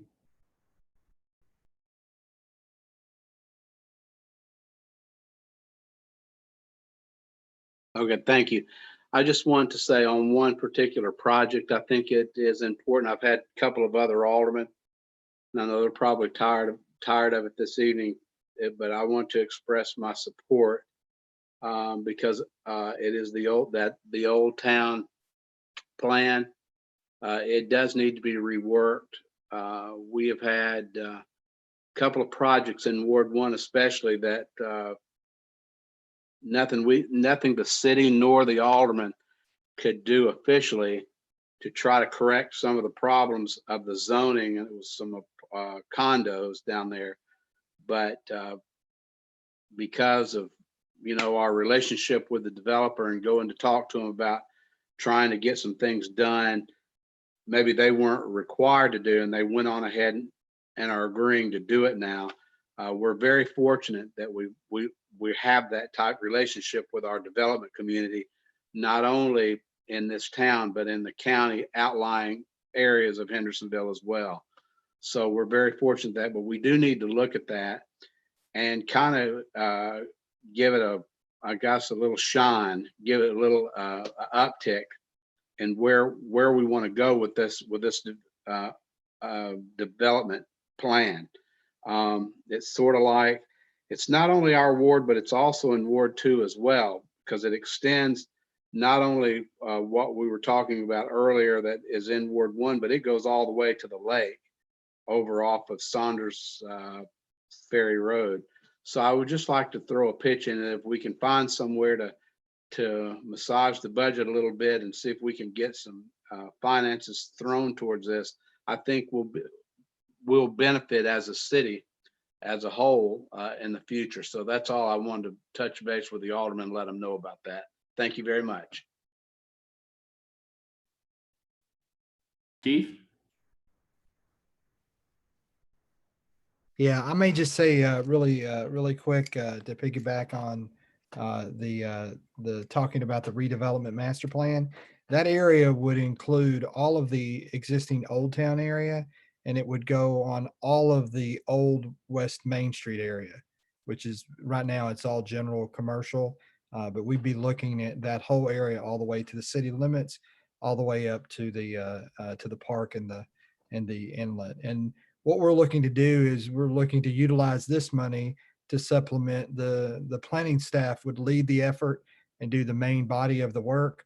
And then this would help us supplement it with consultants that would help us with different parts of it. If we were going out and doing the kind of plan that we're talking about, and we were just hiring it out to a third party consultant, more than likely it would be anywhere from $150,000 to $180,000 plan if we had done that. But I just wanted to share that. Thank you, Robert. Oh, absolutely. Alderman Campbell, hand is raised. Let's see. Oh gosh. Thank you. Thank you, Robert. Yes, I just want to say I'm in favor for redoing the Old Town Center redevelopment of that issue. It's a nice thought back in the day, but hey, 25 years later, it's time to do something else. And then I also have some other thoughts regarding capital projects moving forward with the state of Tennessee. As y'all know, the red light synchronization, and this is something different. I'm just wanting to touch base on it. But red light synchronization has been talked about now been in the process for 7 years. It started before I became an alderman, and I'm in my 6th year as an alderman. It has not started, other than the state telling us we don't have the right of way. They always come up with some excuse not to start our projects.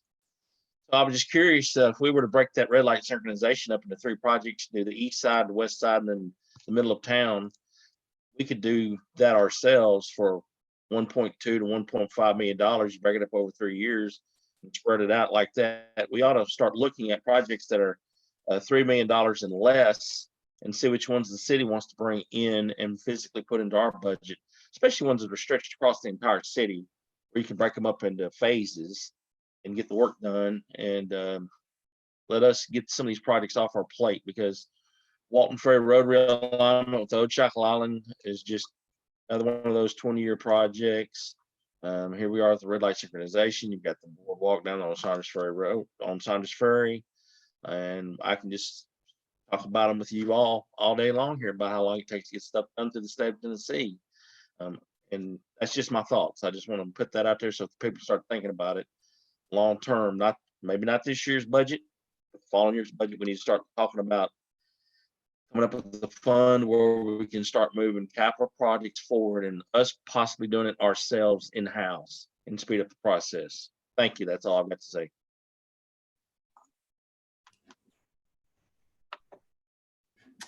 Okay, Alderman Sprouse actually is next in the queue. Thank you. Pat and I don't often disagree, especially on something this substantial, but I'm going to say, no, let's not. If we get a reputation as a city that we're going to step aside for state projects and pay for themselves, then that means we're giving up state money that we're paying in taxes right now.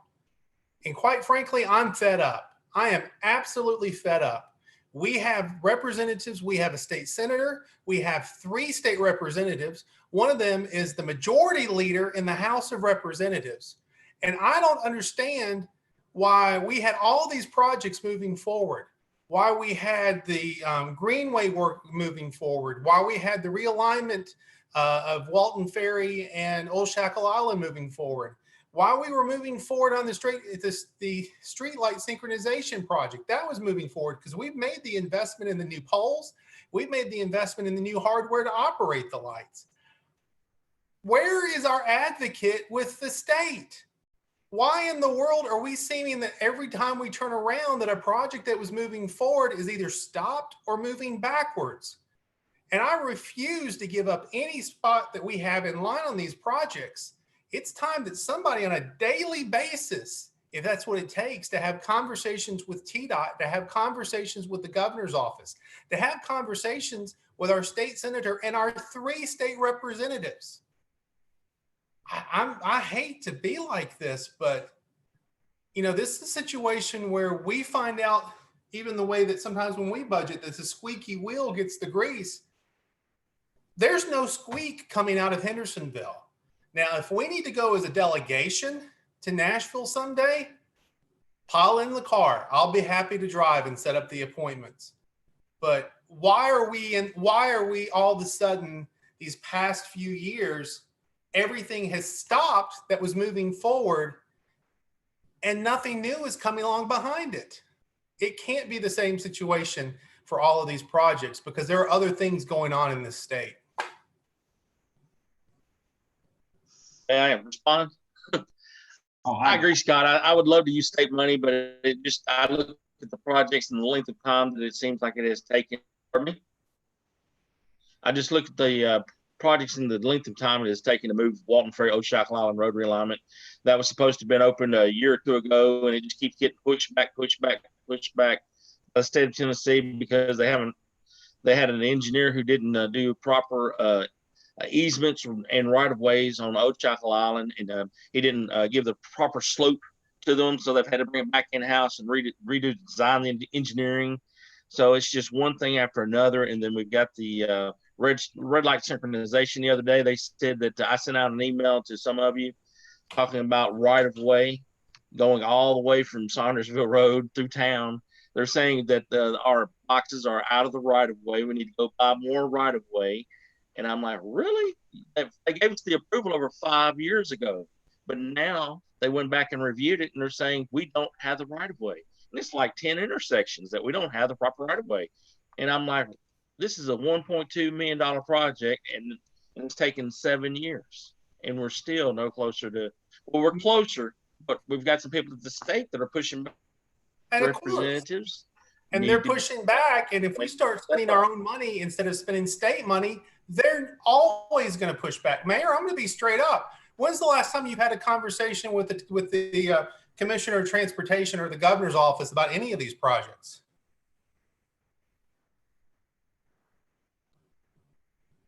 When you say the governor's office, you're talking about an awful lot of people, and I appreciate that you want to blame me for this, and you want to. I'm not blaming you. I'm just trying. I'm going to answer your question.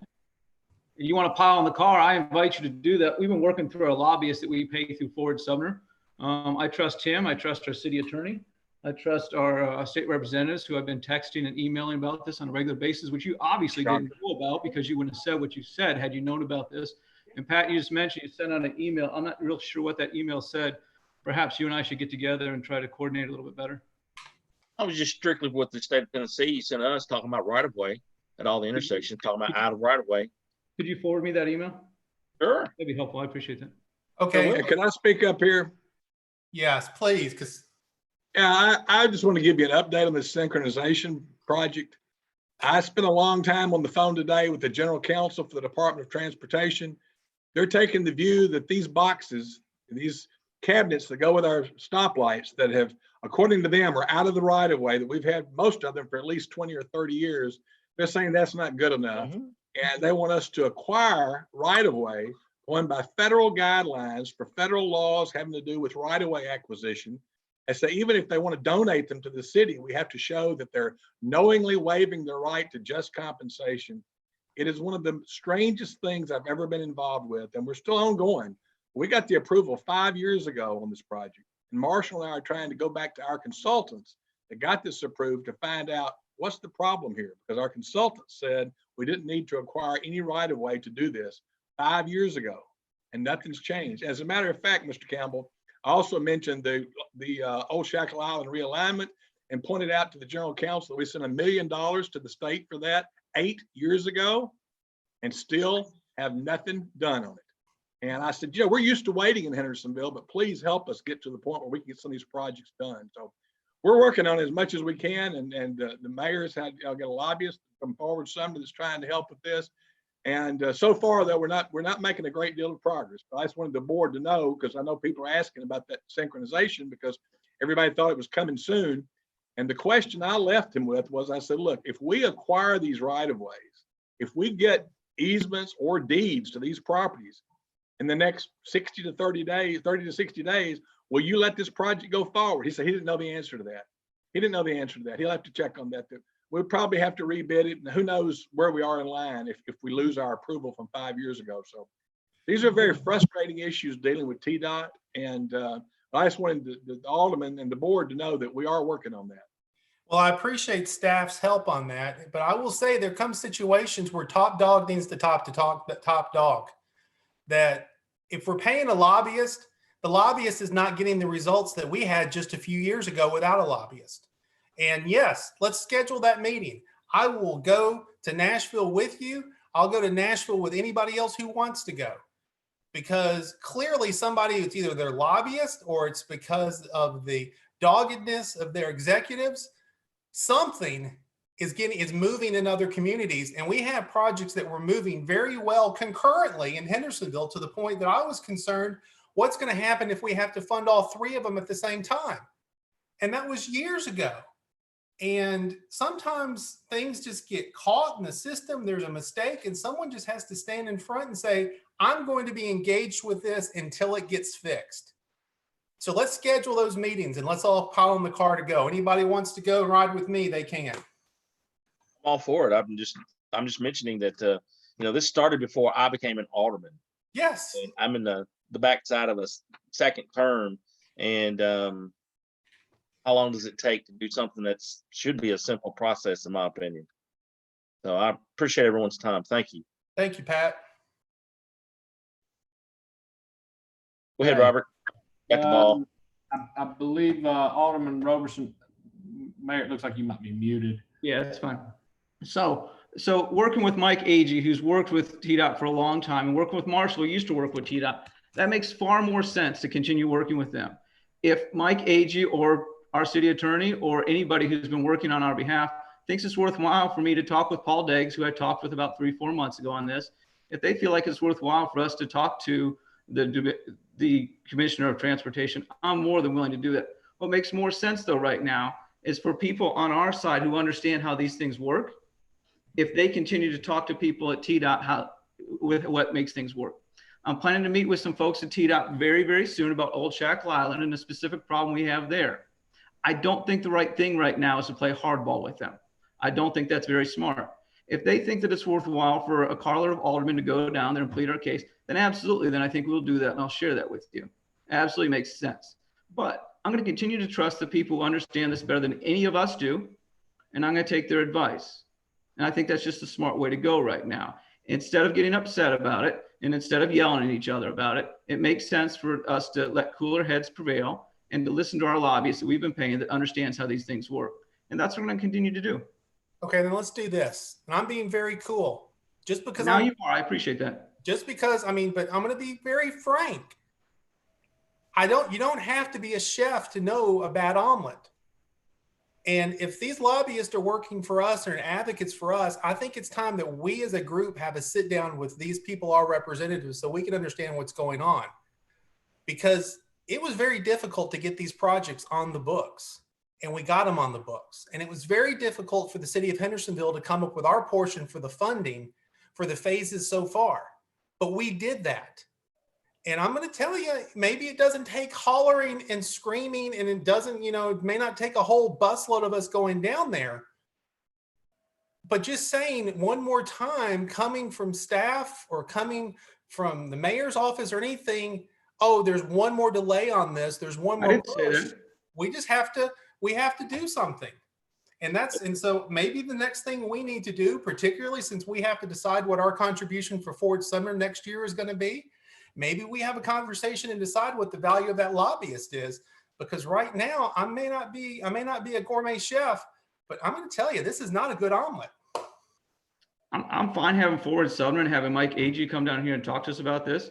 Maybe the next Capital Projects Committee meeting, he's invited to do that. I'm absolutely fine with that. I think that's worthwhile. But I don't think right now is the time to undermine him, undercut him, and us have conversations with somebody at TDOT while he's continuing to work on that.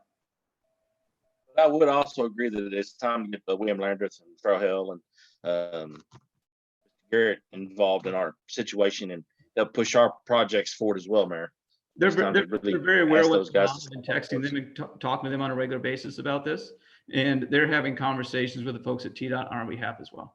But when it gets to the technical stuff, they've got to rely on us, and they've got to rely on Mike Agee and Jimmy Johnson, to be frank.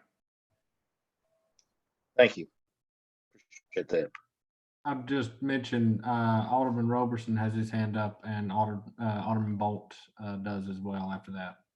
Oh, nope, he's waving that off. So Alderman Bolt, do you have something? Muted.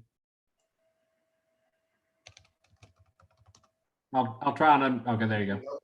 Yeah, I'd actually kind of agree with Alderman Sprouse. I think the mayor should be involved. You don't have to know exactly what's going on. I've certainly managed people and managed other situations. So I'd ask that he step forward on some of these situations. And before I came on board 18 months ago or so, if I'm not mistaken, wasn't CHIP suspended because we didn't have the synchronization, whatever, done at that time? And if that's the case, I mean, what's changed? Yeah, that was one of the reasons. And we've found out since then that some of the things that were put into the expectations and some of the things that were put into what we thought, specifically the cabinets, we thought they were, that's hurt us and that's bit us in the butt. And that was something that was supposed to be verified years ago. Don't know if it was Chip's fault, but certainly, he's public works director. And I've been very involved.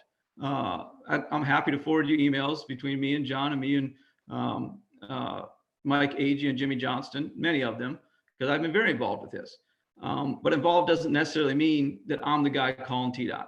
That's not necessarily what involved means. There's a lot of ways to be involved, other than just going down and sitting in somebody's office and upsetting somebody because we're not happy with what they're doing. There's a lot of other ways to be involved.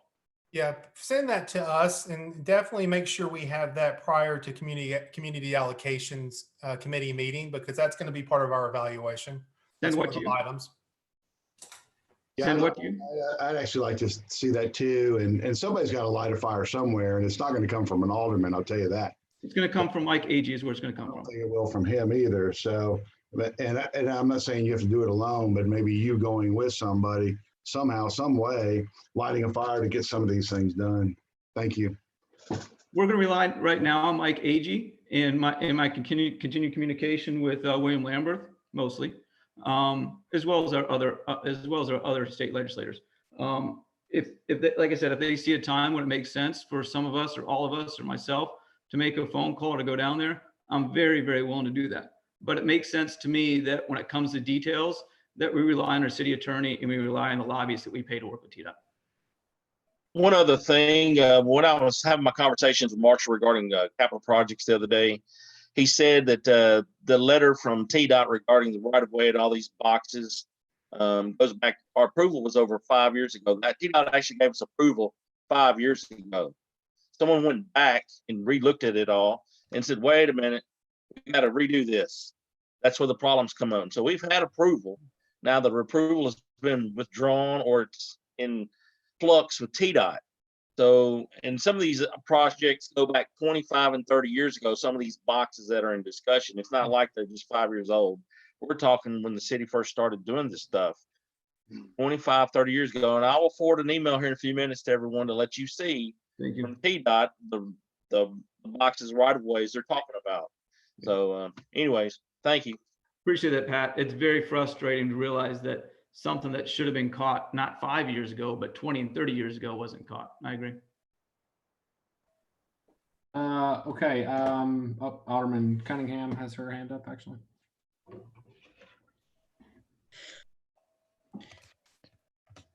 Am I still muted? Oh, nope, we can hear you.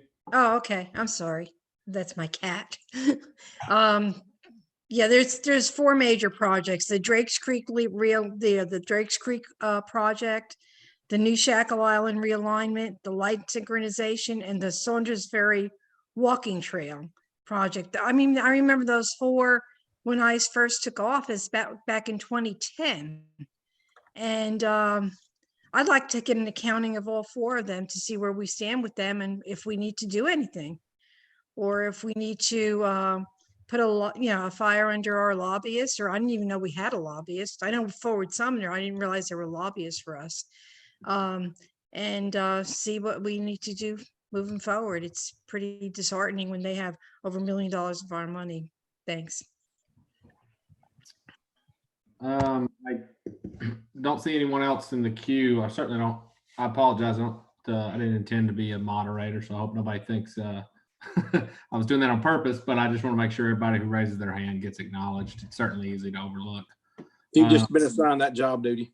It's perfectly fine. I'm all right with it. I no other objections. I will move forward here unless anybody has anything else that they would like to mention. Certainly, I believe where we got off here is the governor's local grant request, and moving into some of these, we moved quickly into the reserve for prior year capital projects. As you can see, most of these are already a reserve out of our fund balance, so certainly not affecting the overall fund balance currently, other than when we get on to page 42. If anyone has anything before moving to 43, I'll be happy to. Brown has his hand Alderman up. Brown.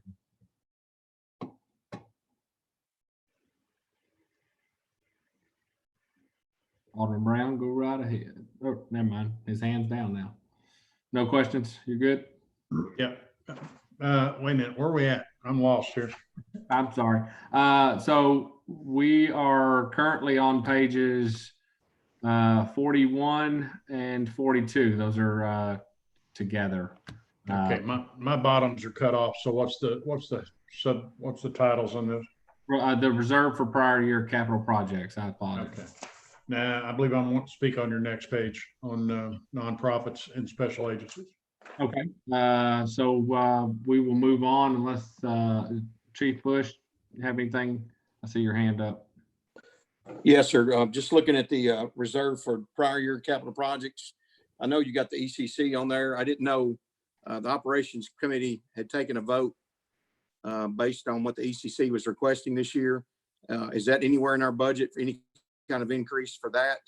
If so, where would that be found? This is my screen still sharing? Is this the line item we're talking about here for the I'm not sure. Commander Hoggsmeyer might be able to help too, because he's still kind of helping working through the ECC issues.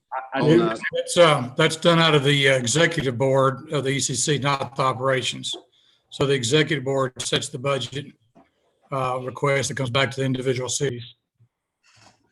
Yes, so they did have a request, an increase this year over last year. The mayor forwarded that to me, those communications. 165,000, that's the only increase I know of. If there's something else, I'd be happy to. No. I think it was just for positions. I mean, somebody clarify that for me, but I think it was positions that they're looking to fill. Is that correct? There were 4 added to the staff last year, and what she put in the budget this year, I'm not 100% certain. I don't have that document in front of me, but that is to the executive board, and they vote on that and take it back to their individual entities for approval. So that number there that's in that line came from the executive committee's decision to move forward with that. And that's what the mayor said on the executive board. If that answers. Yes, sir. Thank you. If I understand your question correctly. Yes, sir. That's correct. I think that's what I was looking for. I never heard of a dollar amount. Obviously, I knew it come through the executive board. I just didn't know where it fell in our budget. So thank you. That's it. Okay, Alderman Brown, we'll move on to special agencies and nonprofits and quasi-government. If you want to, I know you have a question that you'd like to ask. No, I just got a statement. I think most of us understand what these are, what they're for, and what they do. There's a committee that meets. I don't know if that committee's been appointed. I don't believe it has yet. The nonprofit committee, which consists of you and some aldermen to meet, finance chair, I think. The only thing I would ask that when considering all the nonprofits, that you would also consider that there is no increase this year for any of those nonprofits. There's $52,000, $52,000 ask of increase. I don't know that we can afford to do that this year. I think, I'm probably in support of nonprofits because I run one, but I would ask that committee to scrutinize that increase line pretty strongly. Thank you. Robert? Sure. Yeah, that committee is established by ordinance. 4 are statutory members. Mr. Brown, you are a member as chairman of public safety. Mrs. Cunningham is the chairman of finance. Mr. Skidmore is chairman of public works. I am a member as chairman of general committee and chairing that committee. Also, there's a 5th statutory member, and that's appointed to a 2-year term. Mr. Edwards is in the 2nd year of that 2-year term. So I will be getting with y'all over the next week to schedule a time. We typically have 2 meetings. We have a meeting where we can essentially take care of about anywhere from about 85 to 95% of the decisions based upon the information that's presented to us by the agencies. We usually have about 4 or 5 cleanup questions. And so we usually need another shorter meeting to handle about anywhere from 15 to 5% of the work, just on those clear up questions and some additional research that needs to be done. And Mayor, how long, part of when we schedule that first meeting will be, how long will you need to get those emails to include those in the packets that Robert has for us with the agency request? That's up to Kay. Okay. Well, could you find out from Kay and advise us tomorrow, or advise Robert tomorrow, on how long that would be? I'm happy to ask, but I don't supervise Kay. So really probably the better thing to do is to have our interim city administrator do that. Okay. All right. But you don't have access to the emails you sent? Of course I do. Okay. Just wanted to make sure. All right. So that's on that. And I will say, Mr. Brown, I really agree with your assessment on that. Every year, I think the last few years, we have had additional requests over the previous year, and we have always been able to cut that down and usually come in down what was originally in the proposed budget. So it'll take some time, but we'll get there. Thank you, gentlemen. Thank you, ladies.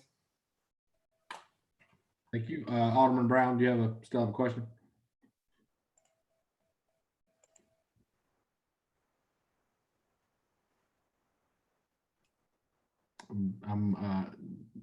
It won't let me unmute you, but you're muted, Alderman Brown. Sorry. I'm afraid if I try it, we're gonna get in a lock in the door, car door, where I click it and you click it. So. Okay, we good now? Mr. Brown, I hate to break in real quick, but I just realized I made a mistake on my previous statement, and I want to correct that as soon as possible. Do it. I gave the members of the capital projects. What I thought. Members of the community allocation are the chairman and vice chairman of finance and general committees. So it's Mr. Bolt, myself from general, Mrs. Cunningham, and whoever their vice chairman is, and then Mr. Edwards is still the 5th member. I apologize for getting capital projects and community allocations confused. Okay, I just didn't want to be part of that. Thank you, sir. Thanks. Alderman Brown, I assume that was all for you? Okay. Okay, moving on to page 44. I'll try and wrap, well, I don't want to rush Marshall out of State Street 8. I know we touched on that earlier, so I'll let him give his points. I'll turn it over to him for just a minute. Thank you, Robert. Briefly, I just wanted to point out, I think I had made a comment earlier in the meeting about the paving at a State Street 8. I mentioned it was between $700,000 and $800,000. I think, of course, obviously in the budget, it's shown as 1.3 million. So it's a little more than I had mentioned previously, but you can see kind of how everything is broken out. Obviously, the majority of that money is shown for paving. And I do, one thing I do want to point out is as we go into this next fiscal year, we staff had planned to dedicate a little more money for the implementation of our ADA transition plan. And what that means, it could mean is, we make more repairs to existing sidewalk in areas throughout the city, and I had planned to utilize a portion of that money to kind of start that program. And instead of have a separate line item for that, I just thought I would use money in State Street Aid to help accomplish that. And of course, it would come out of line item 784. But That's all. That's really all I have for State Street aid. Okay.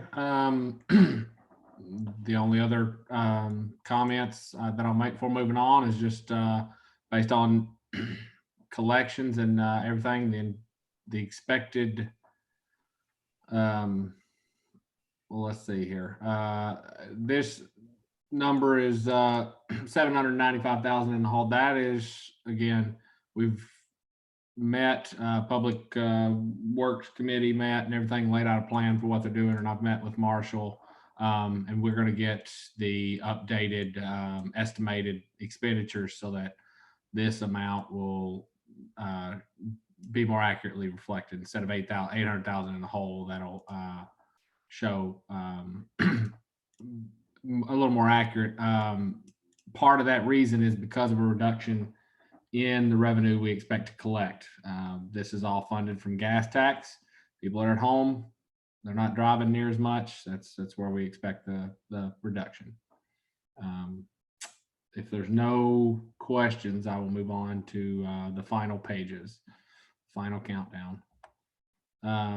Drug fund. This one is pretty simple, pretty straightforward. It has a lot of, if Chief Jones or Chief Miller want to speak on it, I'd be happy to turn it over, but there's quite a bit of regulation around this. There's not a lot of wiggle room that we have to determine where and what we can spend this money on. It's pretty direct, especially typically, and I'll turn it over if you have any comments. Typically, we end up spending it on a lot to do with the drug dogs, we maintenance and stuff for that. But I'll turn it over to Chief Miller and Chief Jones if they have any comments.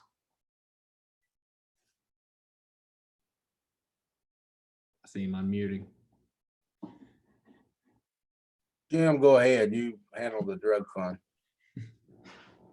Yeah, I couldn't add too much to what Robert said, really. I mean, they're just super restrictive on what we can spend that on. One of the big exceptions has always been the drug dogs and associated costs with them, and that's pretty much what we try to reserve that for, with a few rare exceptions. Right. Okay. We'll move on.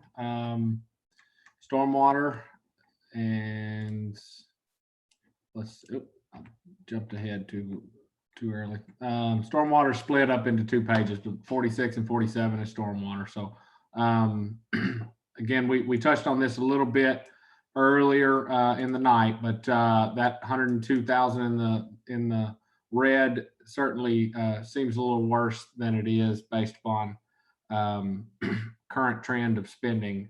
We did quite a few projects over the winter and everything. So I'll turn that over to Marshall if he has any final comments, and then I think I'll let Dave wrap up if he'd like. Yes, thank you, Robert. Real quick, we've, and I think Robert may have mentioned this earlier, but we've moved some of our employees' salaries into this fund. We have three employees they're being paid out of this. Obviously, we are working internally to kind of develop a project list to share with the aldermen over kind of what we're doing now and what we plan to do in the future. And I try to focus as much money as I can into the drainage projects. Obviously, it's spread out a little bit among each category, but the lion's share of that is left for the projects. But anyway, if anyone has any questions, I'll be happy to answer those. I believe Alderman Skidmore has his hand raised. I don't see him on my screen here, but there he is. I'll unmute him for it. There you go. Thank you very much. And although it's gotten kind of crazy tonight, I've enjoyed spending time with all the aldermen, and want to say to Mr. Manning, I apologize for getting kind of crazy there, but sometimes I'm like that. I'm from Ward 1, originally from Ward 3, so we all have this little craziness over here on this side of town sometimes. Well, I apologize as well. All right. Well, listen, I do want to say that I do want to tell the aldermen about this, and I'll probably will remind them again at our next meeting. we're going to still be sending out a detailed list of all the drainage projects that your constituents, taxpayers' money has been spent on this, because it's important and effective, especially in this year's election. You know, I shouldn't even be bringing that up, but in everybody's election this year, to see what everybody, you know, like where their money's going. And, you know, you should be proud of that, even though sometimes we get hell for it. You know, in the long run, it's going to help everybody that's involved in the stormwater drainage. So I just want to let everybody know that we are going to be sending out a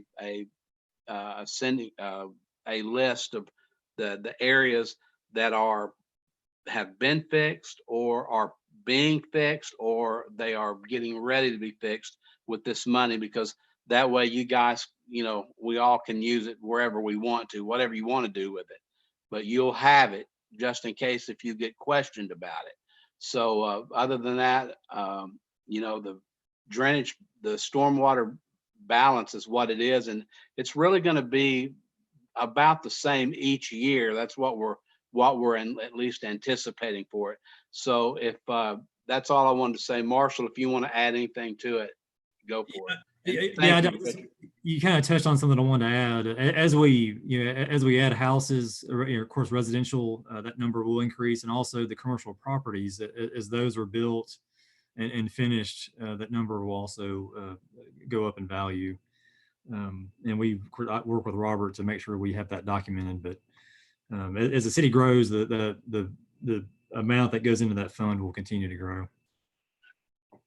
That's all I have. Okay, I'm gonna end sharing the screen. I don't see any hands up, so stop share. Dave, do you have any final comments that you'd like to make, or anyone else for that matter? I think you're on mute, Dave. Sorry.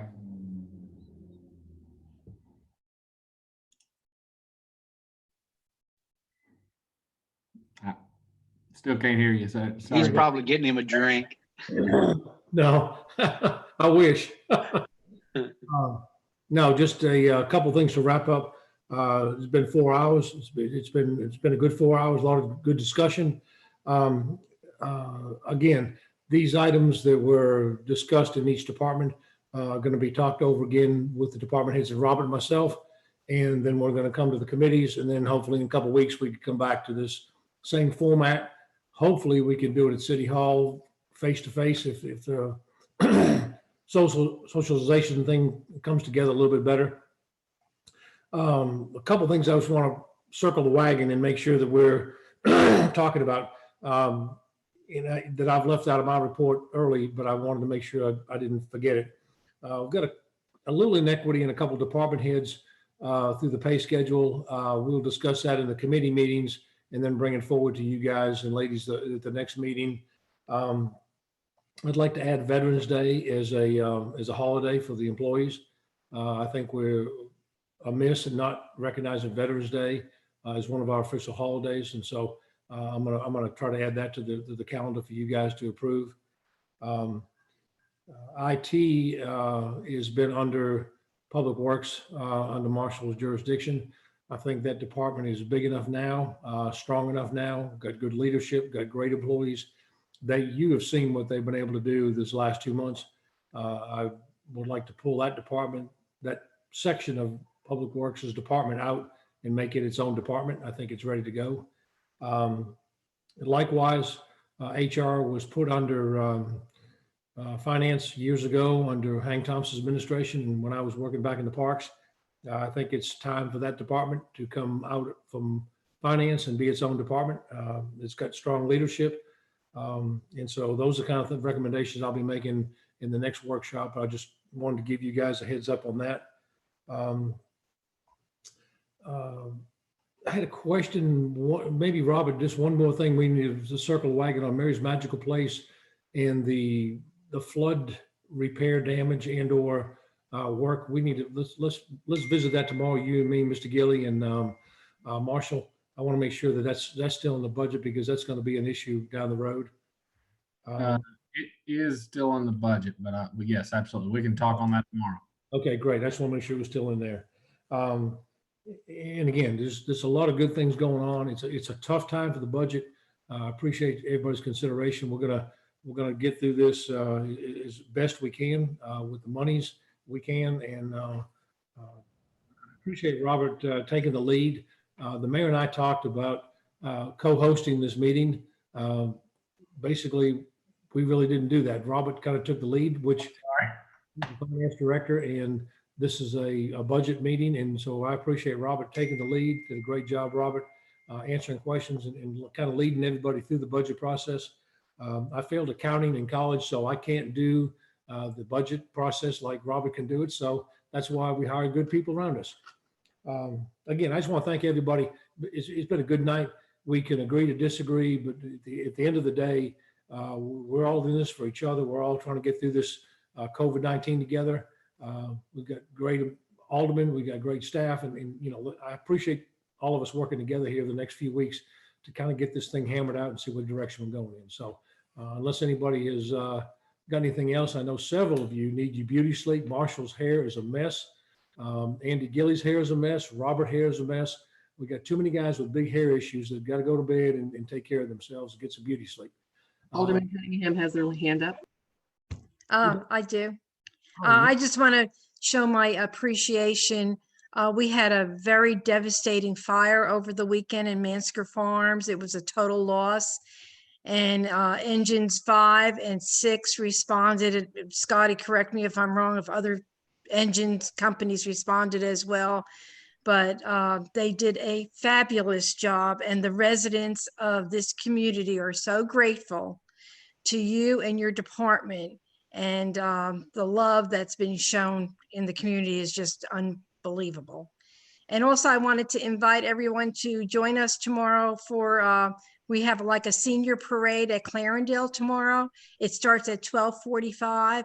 It's in your vehicles. So just decorate your vehicles and come and join us tomorrow. Thank you. Thank you, Miss Arlene. We do have some of the best staff around, no doubt about that. Yep, and we'll be there, Arlene. Okay. Well, again, I appreciate everybody's cooperation. I know the hours are late. We spent several hours going through this, but it's much needed. Again, appreciate everybody's cooperation. Feel free to call me. Don't call me early in the morning. Tomorrow morning, probably. I'll just take a few hours off. As all of you deserve that. But anyway, appreciate everybody, and we'll talk soon. Thank you very much. We good? I think Tina's about to cut us all off. Thanks. Tina. Thanks, Tina. All right, everyone. Good job, you did. Have a good night, everyone. Good night.